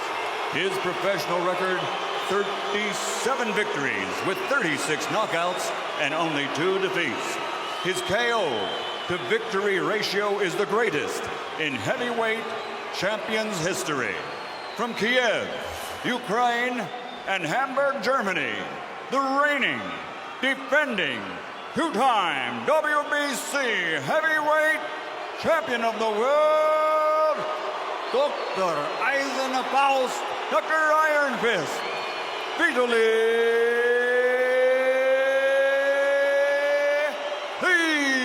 Klitschko.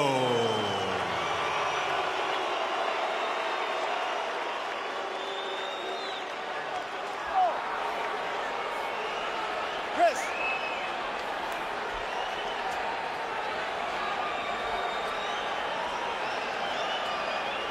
Chief second only. Chief second only, please. Chief second only. Okay, Mr. Klitschko, Mr. Arreola, this fight is for the WBC Heavyweight Championship of the world. In a good, clean fight. Obey my commands and protect yourselves at all times. Touch gloves, good luck. Arreola says he looks like an orange picker, so he's no threat to George Clooney. But is he a threat to one of the stalwarts of the heavyweight division in the 2000s? Can Clooney fight?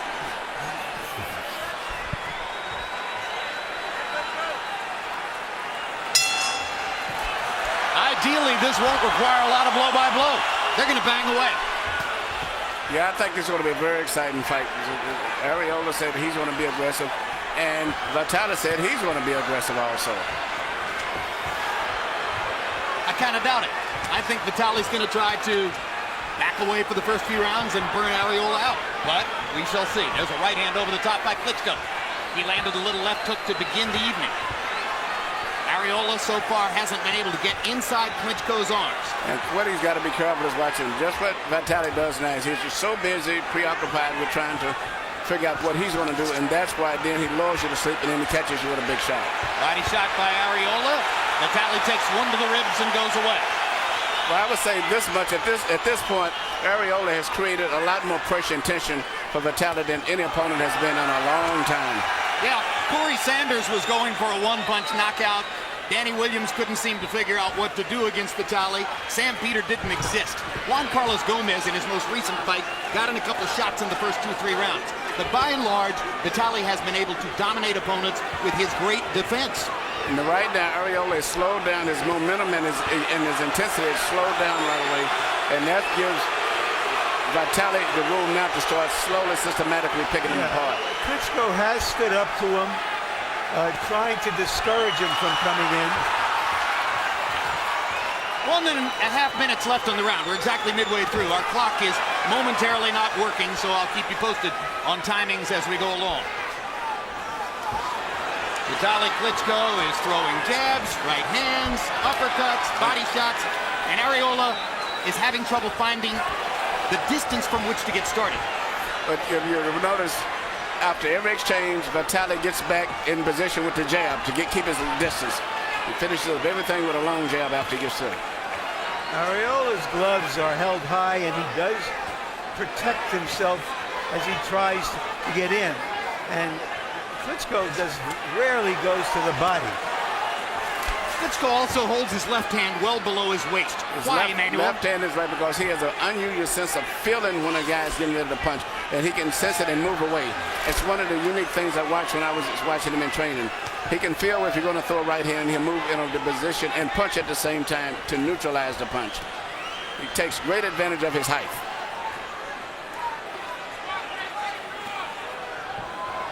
It's been a Vitali Klitschko round by and large up to now. We build Arreola to you as a guy who throws punches in bunches, and there he flies with the double jab. But the dominant action of the round has been 1 or 1-2 by Vitali Klitschko. And as is usually the case in Staples Center, a star-studded crowd has turned out as though it were a Laker game. You recognize them, Schwarzenegger and Stallone, not always such good buddies. Mike Tyson seems to be coming to every big fight in the United States these days. Hayden Panettiere is in her way as big as Tyson was. Mickey Rourke, Oscar nominee last year for his amazing performance in The Wrestler. There's Kobe Bryant, who has had some amazing nights here himself. And not too far away from Kobe, Pete Rose. Big boxing fan. To the left to cut his ass off, right? All right, deep breath. One more. One more. All right, keep those hands up, baby. Just keep working behind that stick, all right? Let's go, guys. Let's go. Get the stool. Let's go. Get the stool. Rose is here to root for Arreola. He's buddies with promoter Dan Goosen and has been a guest in Arreola's gym. But in round 1, Vitali Klitschko 34 out of 88 to only 7 of 32 for Chris Arreola.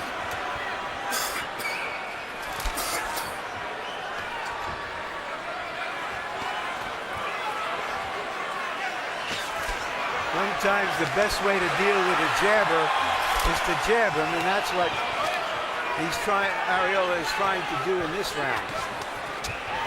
But so far, Klitschko has been keeping the fight right at the distance where he can punch her very effectively, and Arreola is trying to launch and reach, and he cannot really get the range for his punches yet.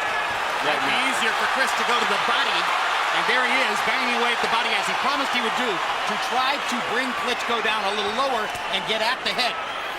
Yeah, but right now, Vitali is starting to get his range, and pretty soon you're going to see that right hand come right through the middle. So you think Vitali's very comfortable with the way things are going? He's comfortable at this stage right now. He's comfortable at this stage. But I will say, Greg, Chris, as we see right there, is creating a lot more anxiety than anyone else has did. Anxiety or no, Klitschko still, for the most part, is keeping Arreola at the distance at which he wants him. Landing his jab, his left hook, a straight right hand, as you saw right there, knocking Arreola back a step. There's a body shot for Klitschko. He ain't pretty, just effective.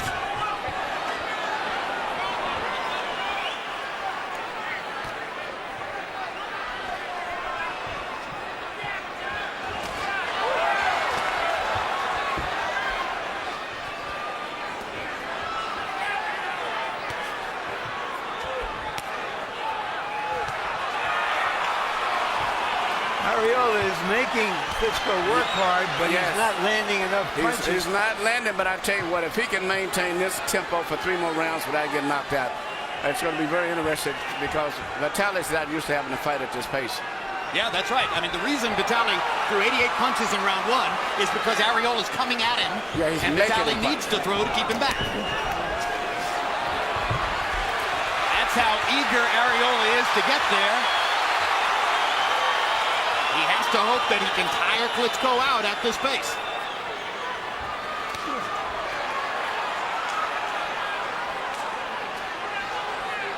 Vitali with his hands held low and apart, inviting Arreola to come in. But he has a feel of distance. So even though he has his hands low, he's always keeping a certain distance where he can just simply move back right there, and then reach in and punch. 2 good shots by Klitschko.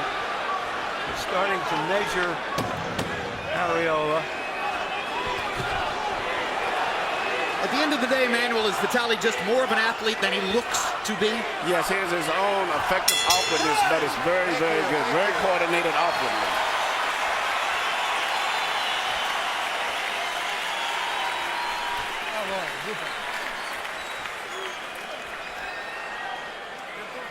Let's go, please.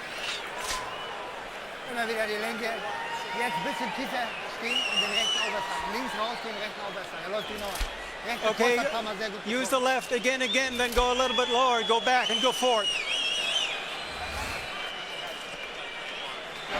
Und immer wieder Tempo vor, ein bisschen wieder.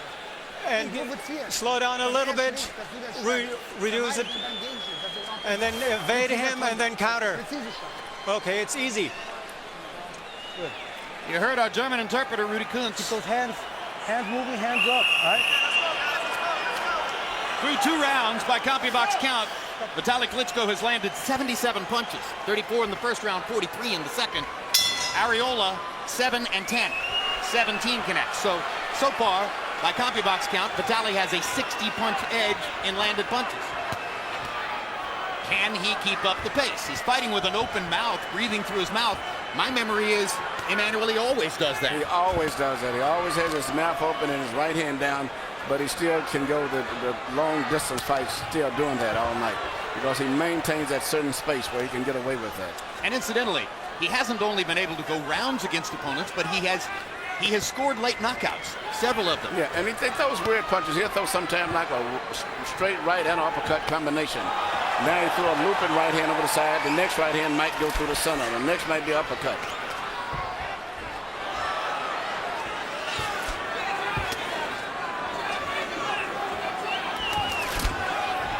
And all of the punches look slow and awkward enough to the layman that the opponent might be forgiven for thinking, why am I getting hit constantly? Well, one thing, you don't know which angle they're coming from. Well, the other thing is that he can throw arm punches with power. He's so strong, and that keeps him defensively still in a good position. And he doesn't commit to these punches.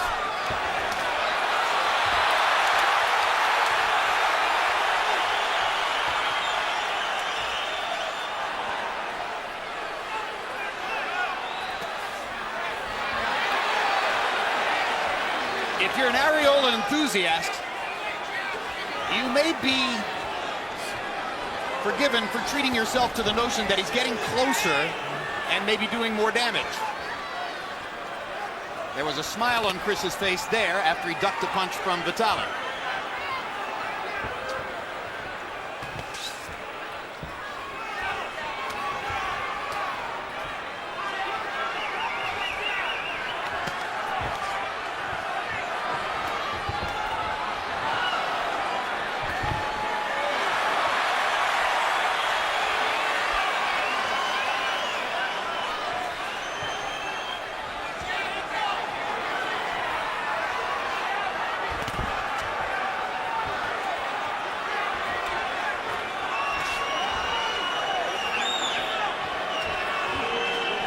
Well, the question becomes, who's paid more of a price to get through the first 3 rounds?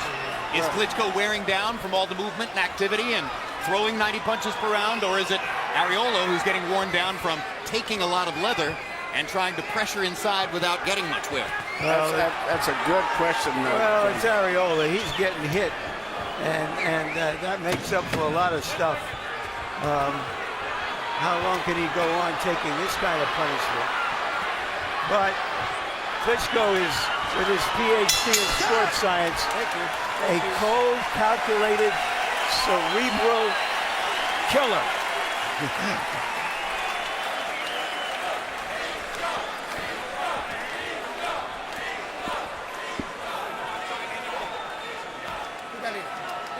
Cristobal Arreola's wife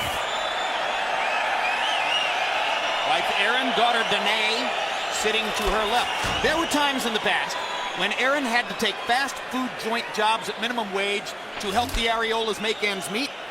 Not anymore. And if you were to win tonight, probably not ever again. Away, all right? Pick it up.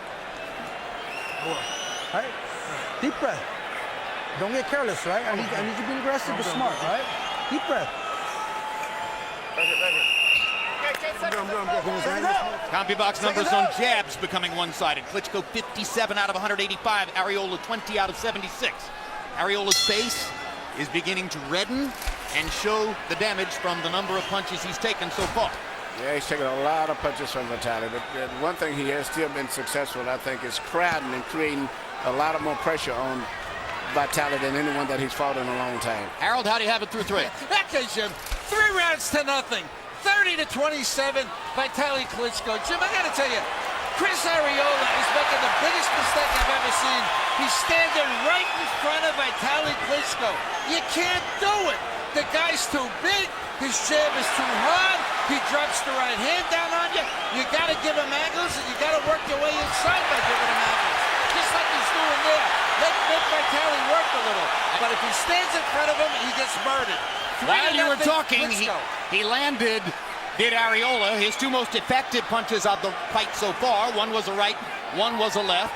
They were wild swings. That's probably what he has to do to get at Vitali. Harold, you want him to be another fighter. He's this fighter. This is how he has to fight. This is what brung him here, fighting this way. And either he'll be successful or he won't. But he's not going to change. And there's a long way to go.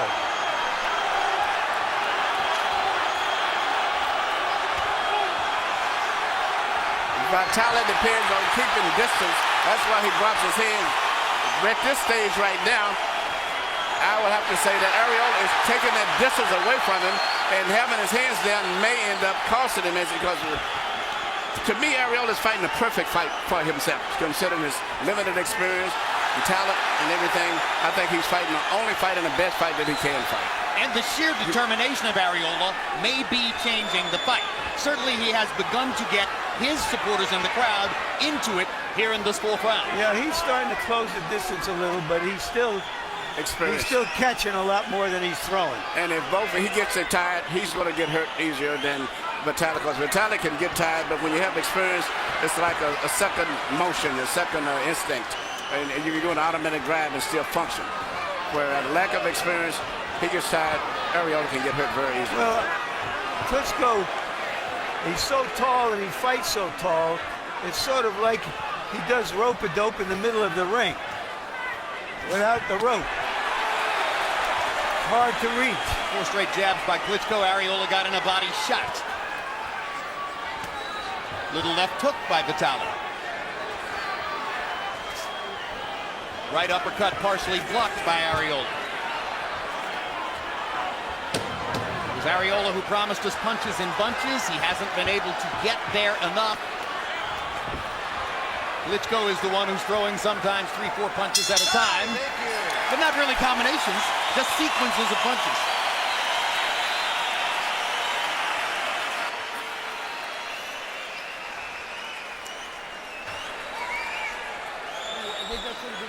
Schön vorbei. Bisschen schneller dann gegengehen. Nicht so hoch kommen, ganz schnell gegengehen. Links raus, tief den rechts aufwärts an. Klappt jetzt 100%. Wird langsamer.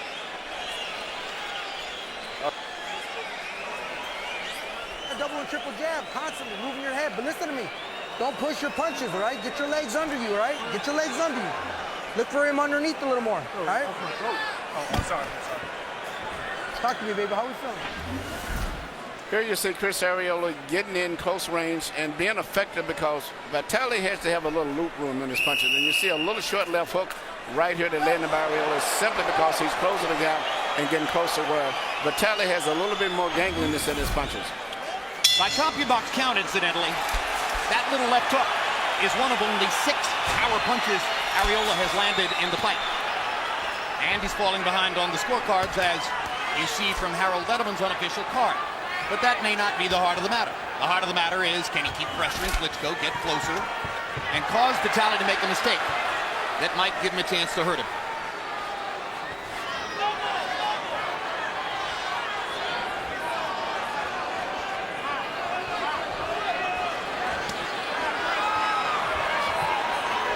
And in the 5th of the scheduled 12, after Vitali Klitschko landed a right hand, Arreola shook his head as if to say that's not a big one. And Vitali sneaks in another right hand. Lands a body shot up and under.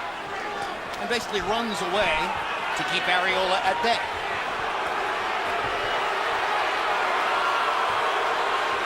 Big Vitali switching feet to turn back with the right hand. Arreola got to be very careful. He didn't get too anxious and get too careless, because he sees Vitali running and get caught with a right hand as he's running in. Yes, as unconventional as it seems, he's chasing a puncher around the ring. Yeah, but I think that's the only thing that he can do. But he's got to be aware always that Vitali can punch from a distance where he can punch at. He can hit just like that. Manages to corner Vitali Klitschko, and Vitali leans on Arreola to push him back. I have a question. He's landed 6 or 7 power punches to the body. in this round. Does he get credit for those as power punches? They should. You know it in amateur boxing, but I think you should in professional boxing.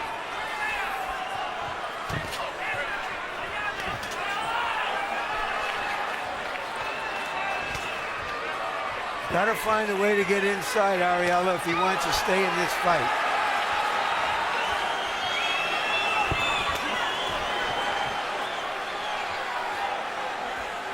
Vitali Klitschko not fighting like a 38-year-old. Maybe if you take the 4 years off, he's really only 34. There was a moment in the fourth round when it appeared Klitschko might be tiring a little. He's gotten very active again here in the fifth. Well, 4 years, of course, for when he was nursing some chronic injuries to his legs, his shoulders, and his back. But he certainly doesn't seem to be hurting anywhere now.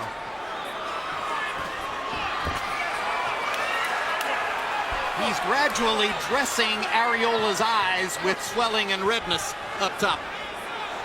But Arreola's confidence is growing as the fight's going. Even though he's being out-punched and he's taking a lot of punches, I think his confidence is growing still. Well, he's got Vitali on the run. Well, and he knows that Vitali is not a big one-punch puncher. Thank you. Good job. He just beats you down and beats you down.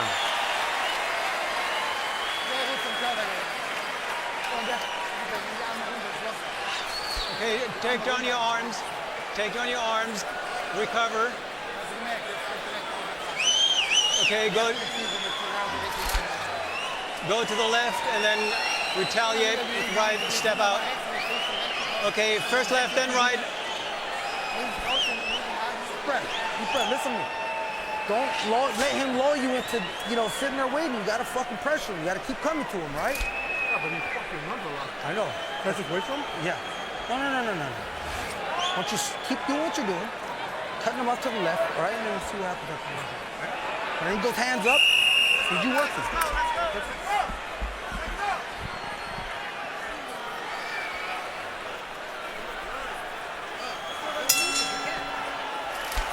Average numbers through 5. And obviously, as Larry made clear, CompuBox doesn't mean everything. But Klitschko is averaging 33 out of 84 every round, and Arreola is averaging 7 out of 33.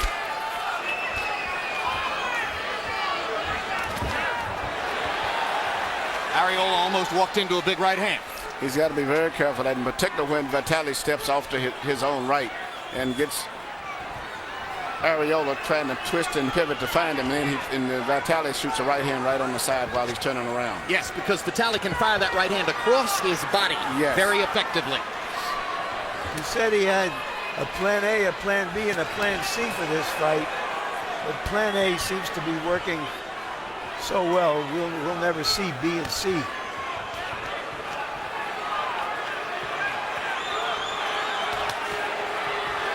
Arreola's still trying. Both Samuel Peter and Juan Carlos Gomez, Klitschko's last two opponents, had basically given up by this point in the fight. That's right, and that makes the difference. I figured this would be the toughest fight that Vitali would have had in a long time, and it's turning out to be that. Even though he's winning it, he's really having to work, though. Yeah, he's probably not going to make Chris Arreola give up. No, he's not. He's going to have to work all the way until his fight ends, whether it's a decision or knockout. After every exchange, still, I love the fact that Vitali always gets back with his left hand when he gets to it and gets his distance, or he doesn't end up falling into his man and clinching. In fact, how many clinches have you saw in this entire fight? Well, this round has begun to suggest that Arreola's momentum is waning. And now he almost got a big right hand onto the chin of Klitschko, just as I was saying that. And that's just what it comes almost. It's very seldom you land a clean punch on Vitali. Well, we've talked about Arreola being able to put punches together, but it's really hard to hit Klitschko with the second shot. Thank you. Right here. Turn around. He knows the space in the ring so well. He's so much better with his feet than you expect a man his size to be. And he holds his hands out in front of him when necessary and either pushes you off or hits you to keep the space. He's fighting a very controlled distance fight. Something he knows how to do. Yeah. Ask Corey Sanders, ask Danny Williams. Ask any of the last several opponents who just couldn't get inside on the big man. Honestly, I think he looks way better than he did when he fought Corey Sanders to me. He seems his punches are much more crisp, have a lot more power and snap. Well, I think he has more confidence in himself. He feels more like the king of the world now than he did then.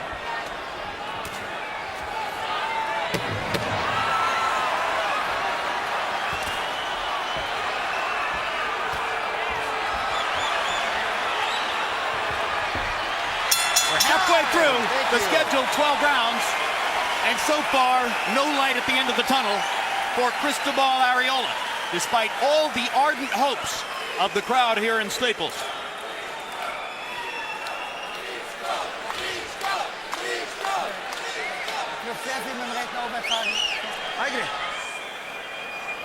One more. Open your mouth, kid. Open your mouth. Those of you who've been watching our most recent fights know that we've developed a graphic effect which shows you where where an opponent's punches are landing.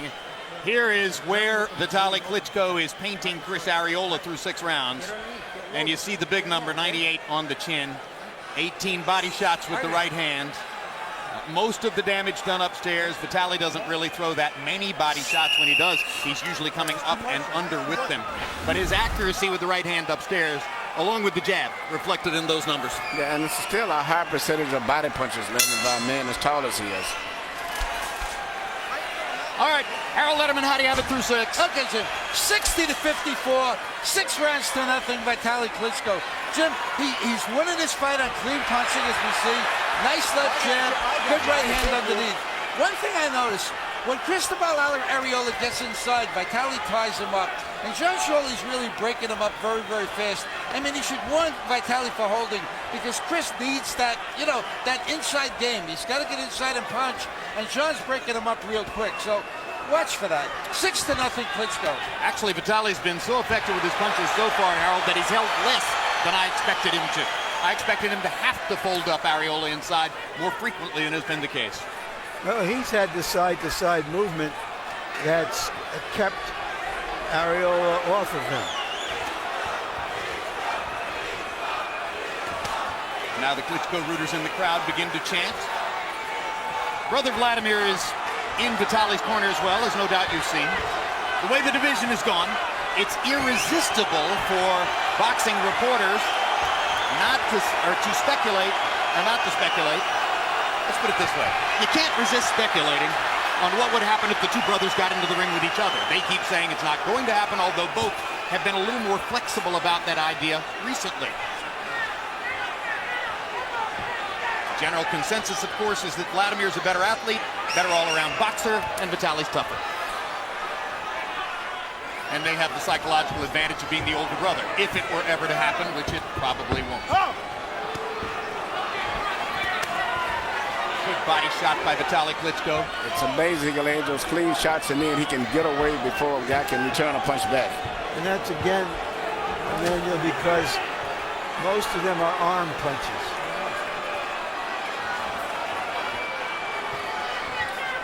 And also because he is so adept at managing space in the ring. That punch was on the back. And Shirley kind of nods at Arreola to make clear he knows that.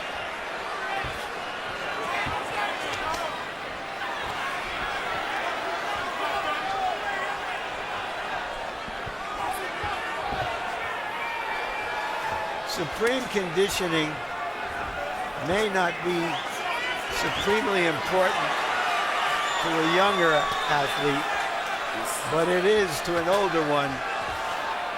And Klitschko is a supremely conditioned athlete. Well, consider this. The Klitschkos, both of whom weigh about 235, 240, 245 when walking around, they're the only heavyweights I've ever heard of who gain weight during training camp, because they come to camp in such magnificent shape that all they do is add muscle.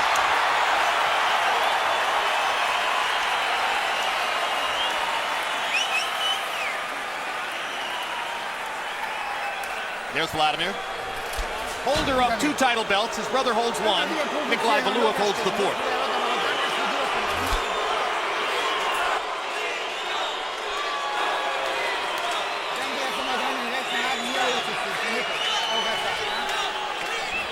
Okay, try to go to the middle. Everything is going fine so far. I tried again and again. He's missing and missing and missing.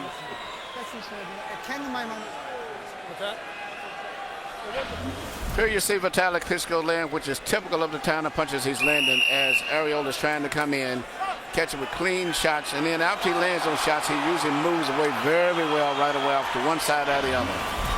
The 7th round was typical of all its predecessors numerically. Klitschko 25 out of 77. Arreola 8 of 32. Ruben Olivares, the great Mexican bantamweight, said that Arreola would have to show a lot of cojones to beat this big guy. He's shown that, but he hasn't shown he can beat him.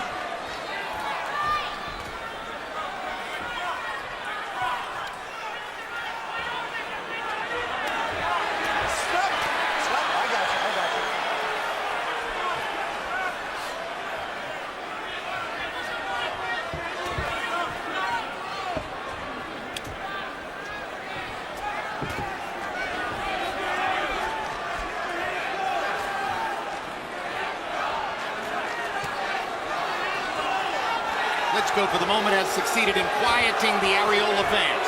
Yep, we find a very smart fight. He's tired, but he's never has let Arreola take control of the fight still. And, you know, he's keeping it at a distance where he still can feel punches coming. Hard left hand by Arreola. Tries to jump in and make it mean something. Arreola's just never stopped trying. And that brought his fans back. And his confidence is rising too. Watch your head, Vitali. Watch your head. Maybe he believes he's succeeded in tiring Big Vitali out with a fast pace.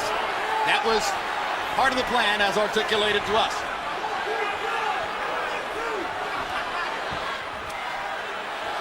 Stop. Watch those heads coming in.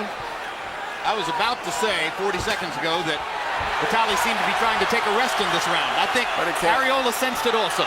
Yeah, Arreola's put a lot, and now he's creating a lot of product because he's closing that gap. And when you get close enough, Vitali still has that habit of fighting with his hands down because he normally can keep that distance. But if Arreola can continue to do what he's doing and getting close, it's going to be some problems in the next couple of rounds. You watch this. In the heavyweight division, more than any other division, you can dominate long stretches of the fight and still lose. More unexpected things happen here than anywhere else. It's the only game you can hit a 10-run home run in the last inning. Blood coming now from the nostrils of Chris Arreola. Stop. Blood in the mouth of Chris Arreola. You okay, Chris? Blood trickling down the rippling stomach of Arreola.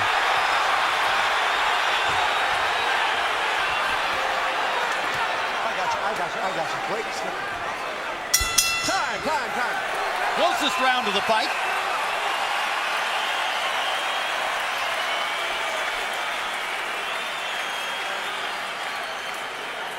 Got your brother? Okay. I'm good. Listen. Hey, relax. Got your brother? Okay. Deep breath. ¿Qué quiero que lo hago? ¿Qué quiere que me hago? No, come on. Okay, mira. Keep doing what you're doing, okay? I want you to look for that right hand, but you gotta let it go. You can't hold up, all right? 1, 2, all right? It's there, okay? You gotta keep doing what you're doing. Keep imposing yourself on him. All right? But I need you to move your head and let your hands work on the inside, all right? Deep breath. Huh? Use your left jab and don't stop. Just jab while retreating.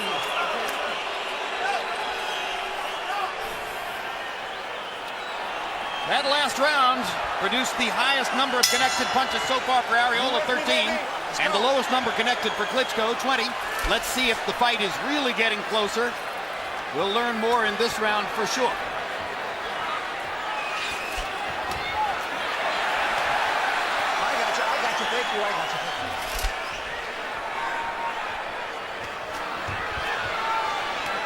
break.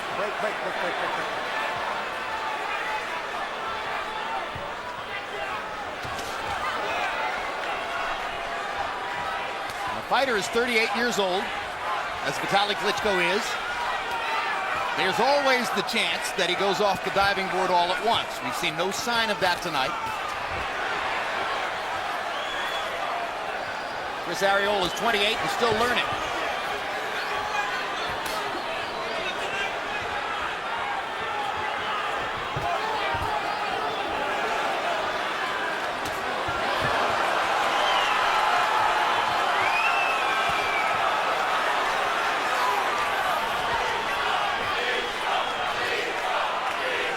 By and large has been unable to do is to beat Vitali with a punch. Every time he goes in to try to pressure, it's Vitali who throws first. Vitali's experience is really showing as the fight goes on and both guys are getting tired. You can see his experience, his ability to think and function better because of having been there before. And within the last 10 seconds, I think Vitali Klitschko got a sense that maybe he's closing in on the KO. Yeah, yes, he's landing more. Even though Arreola's creating excitement, he's not able to land too many effective, clean, hard punches. And as Arreola takes more chances to try to get inside, Big Vitali's eyes are lighting up.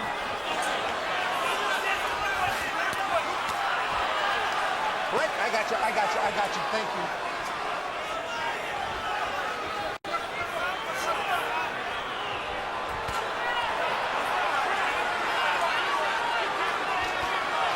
Can't stop the right hand.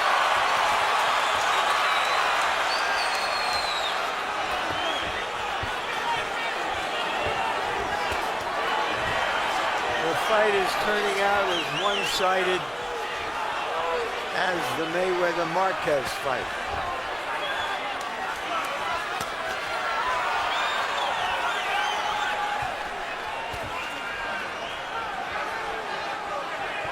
How about that quick little left hook as Arreola leaned in? How about that right uppercut? Right uppercut, looping right hand around the side. Next time maybe straight, then another right hand to the body. So right now the fatigue is set in mentally as well as physically. And Arreola can't function as good as Klitschko right now. A slight nick on the right eye of Klitschko. I think that might be Arreola's blood. I think you may be right. No, I think he has a little nick. On his right eye. Let it all hang out. We gotta take some chances, right? We gotta take some big chances, right? Deep breath. Spit it all out. Spit it all out. Spit it all out. A little more. Indian, wipe his face with the wet towel. Wipe his whole face with the wet towel. Deep breath. Listen to me. Listen to me. Keep doing as you're doing. Keep moving your head. I need you working behind the jab, though, all right? Keep stepping to him. Here you're seeing Vitali Klitschko land two right hands. One is this uppercut type straight right hand, which he's a master at all these weird, strange punches that he can land. And then he changes up with another right hand, which is straight on the knuckles coming from the top. He has landed, by CompuBox count, 111 more power punches through 9 rounds, 135 to 24. Vitali Klitschko has dominated the fight. I don't know if this is any consolation for Arreola, but the only other fighter, heavyweight of Mexican descent, who fought for the title, as far as our crack research team can find out, his name was Manuel Ramos, back in 1968 against Joe Frazier, went just 2 rounds. Harold, how do you have it through 9? I'll get you 8 rounds to 1, 89-82, Vitali Klitschko. Jim, I tell you, I gave the 8th round to Chris Arreola.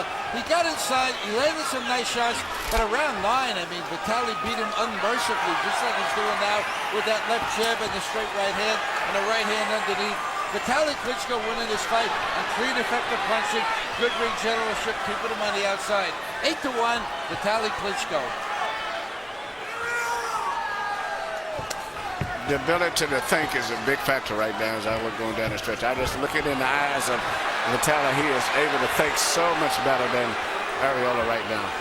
And, you know, Arreola may really be careful because he's been getting knocked out in the next round or two. It seems like he's getting a little careless. He's not thinking as well. And it won't be from winning one punch. It's a variety of punches that's just grinding him down now. There was a moment in the 8th round when Arreola may have thought that he was a rising tide, and to some eyes it could have looked that way. Vitali has a great sense of timing. He humiliated Arreola in the 9th round and eliminated his confidence level at that moment. Arreola is still trying, but he no longer has the same conviction about what he can do with his hands once he gets in there.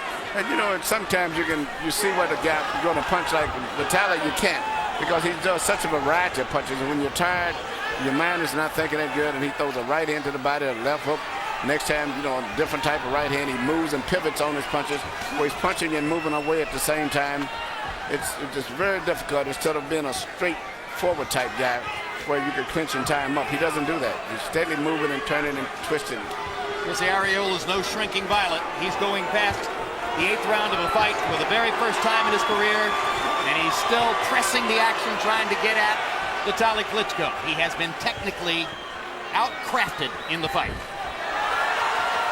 I don't know that I've ever seen Vitali Klitschko fight a more perfect tactical fight. Boom.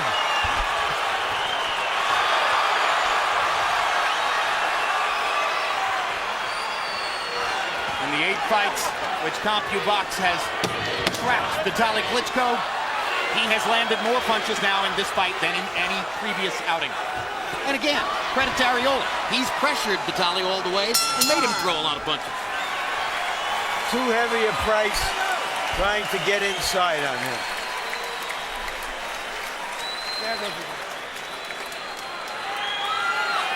It's going wonderfully now. Fight is over with. Keep it up. I think the referee is stopping the fight. Either the referee or Henry Ramirez in Arreola's corner.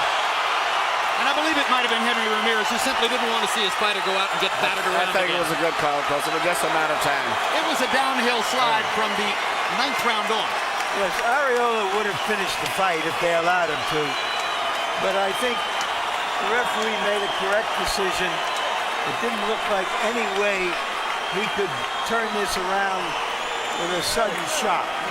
Arreola is weeping in the ring. He brought a lot of emotion to this.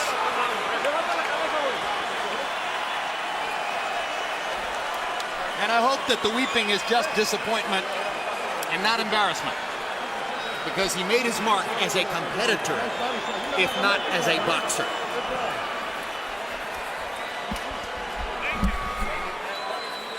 In the 10th round, Vitali Klitschko had landed 34 out of 96 against only 5 of 34 for Arreola. The 5 connects were Arreola's low number in the fight, and either the referee or the trainer or both saw that Arreola was not headed north but rather going south.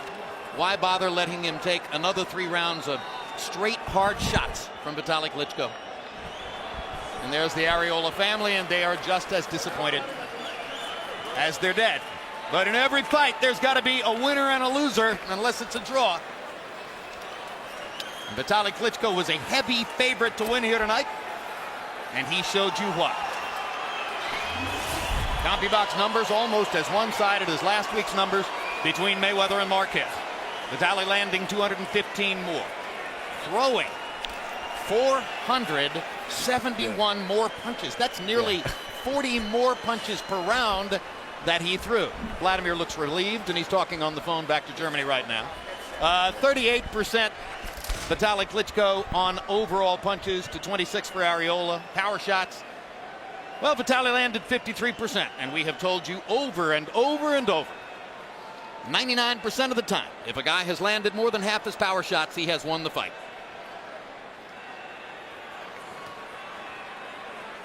Let's go up to Michael Buffer for the particulars on the knockout.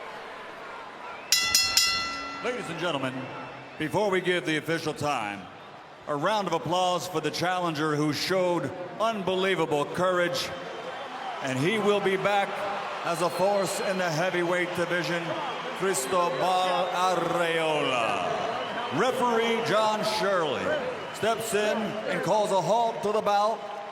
The end of round 10, the winner by TKO victory, and still WBC heavyweight champion of the world, Dr. Iron Fist Vitali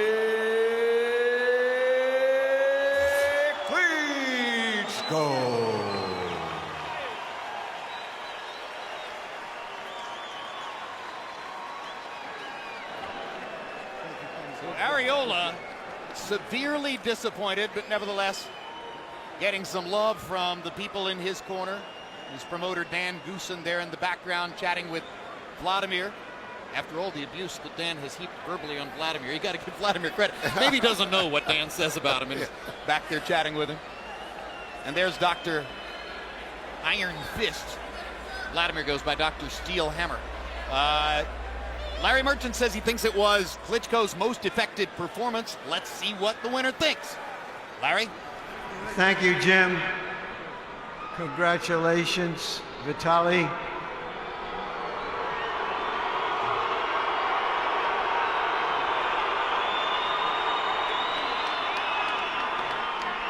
Was this fight more difficult for you than it looked?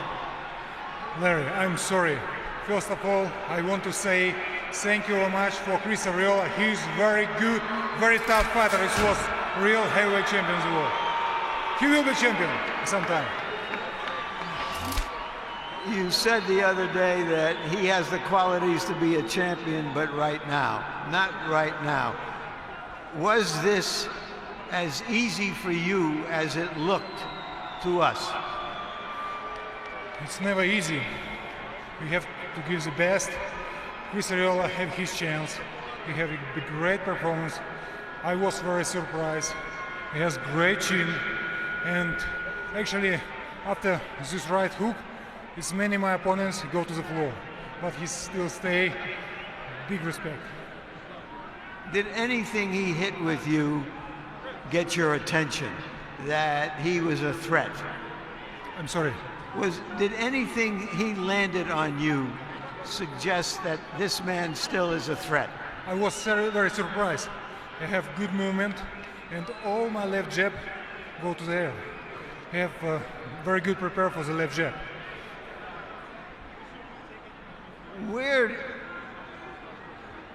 You're 38 years old.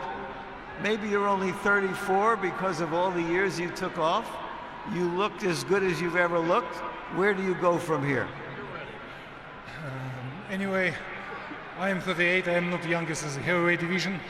I don't want to break record of George Foreman. I feel me very good, and I feel me like 25. Thank you. You looked it. Congratulations again. Thank you. Thank you very much for support. Thank you. Great fucking fight, man. Good performance, man. I was very surprised. All right, thank you very much. Chris, a brave effort. Why did it fall short? I don't know, man. I just want to say I'm sorry to everybody, man. I really wanted to be a champion today, man. And I worked my ass off. Fuck. Vitali's a strong motherfucker. He hits hard. And I never wanted to quit, man. That's never in me. I didn't want to quit. I wanted to go the full 12 rounds. I know it's fucking me up, but hey, I'm sorry, guys. So you didn't want it to be stopped, but obviously your trainer and the referee felt that you were taking too much punishment and you were not able to get to him in any way consistently. Nah, I couldn't get to him, man. He was fighting the fight he was supposed to fight. He ran when he was supposed to. I just couldn't get to him, man. Why? You had a plan to get on the inside and to use your superior speed, hand speed on the inside. What did he do to neutralize that? Why did he beat me? He was just a smarter fighter in there. And whatever I did, he found a way to counteract that. And he just found a way to win, and I found a way to lose. I think you gained a lot of fans in losing here for giving a great effort. Thank you very much, Chris. A todos los que están aquí, perdón por no haber ganado. Le puse todas mis ganas. Perdón, de veras. Y voy a venir para atrás. I promise I'll be back. This ain't the last you've seen of me. Fuck that, I'm coming back. Thank you very much, Chris. Thank you, Larry. Jim? Hey. All right. The emotion of Chris Arreola. Emmanuel, what is Vitali fighting for? I mean, he aside from the fact that he's making tons of money and he's unbeatable, it's clear that his little brother has edged past him as the world's #1 heavyweight, and he isn't going to fight Vladimir, so he isn't going to become the #1 guy. Is this about them corralling all 4 belts? Is that really why he's still fighting? That's the only thing, because originally when he came back, his real hopes was really to have a fight with Lennox, because it was still Lennox. He used to discuss that with me. His dream was really having that one big fight with Lennox. That was what he wanted. And after that, I think he refocused his mind on them holding all of the belts at one time. So I think the only way that's going to happen, they'll maybe fight David Hay and Valur or whatever. But for the most part, it's not much use for him to fight anymore. But he does not intend to fight much longer. He told me that too.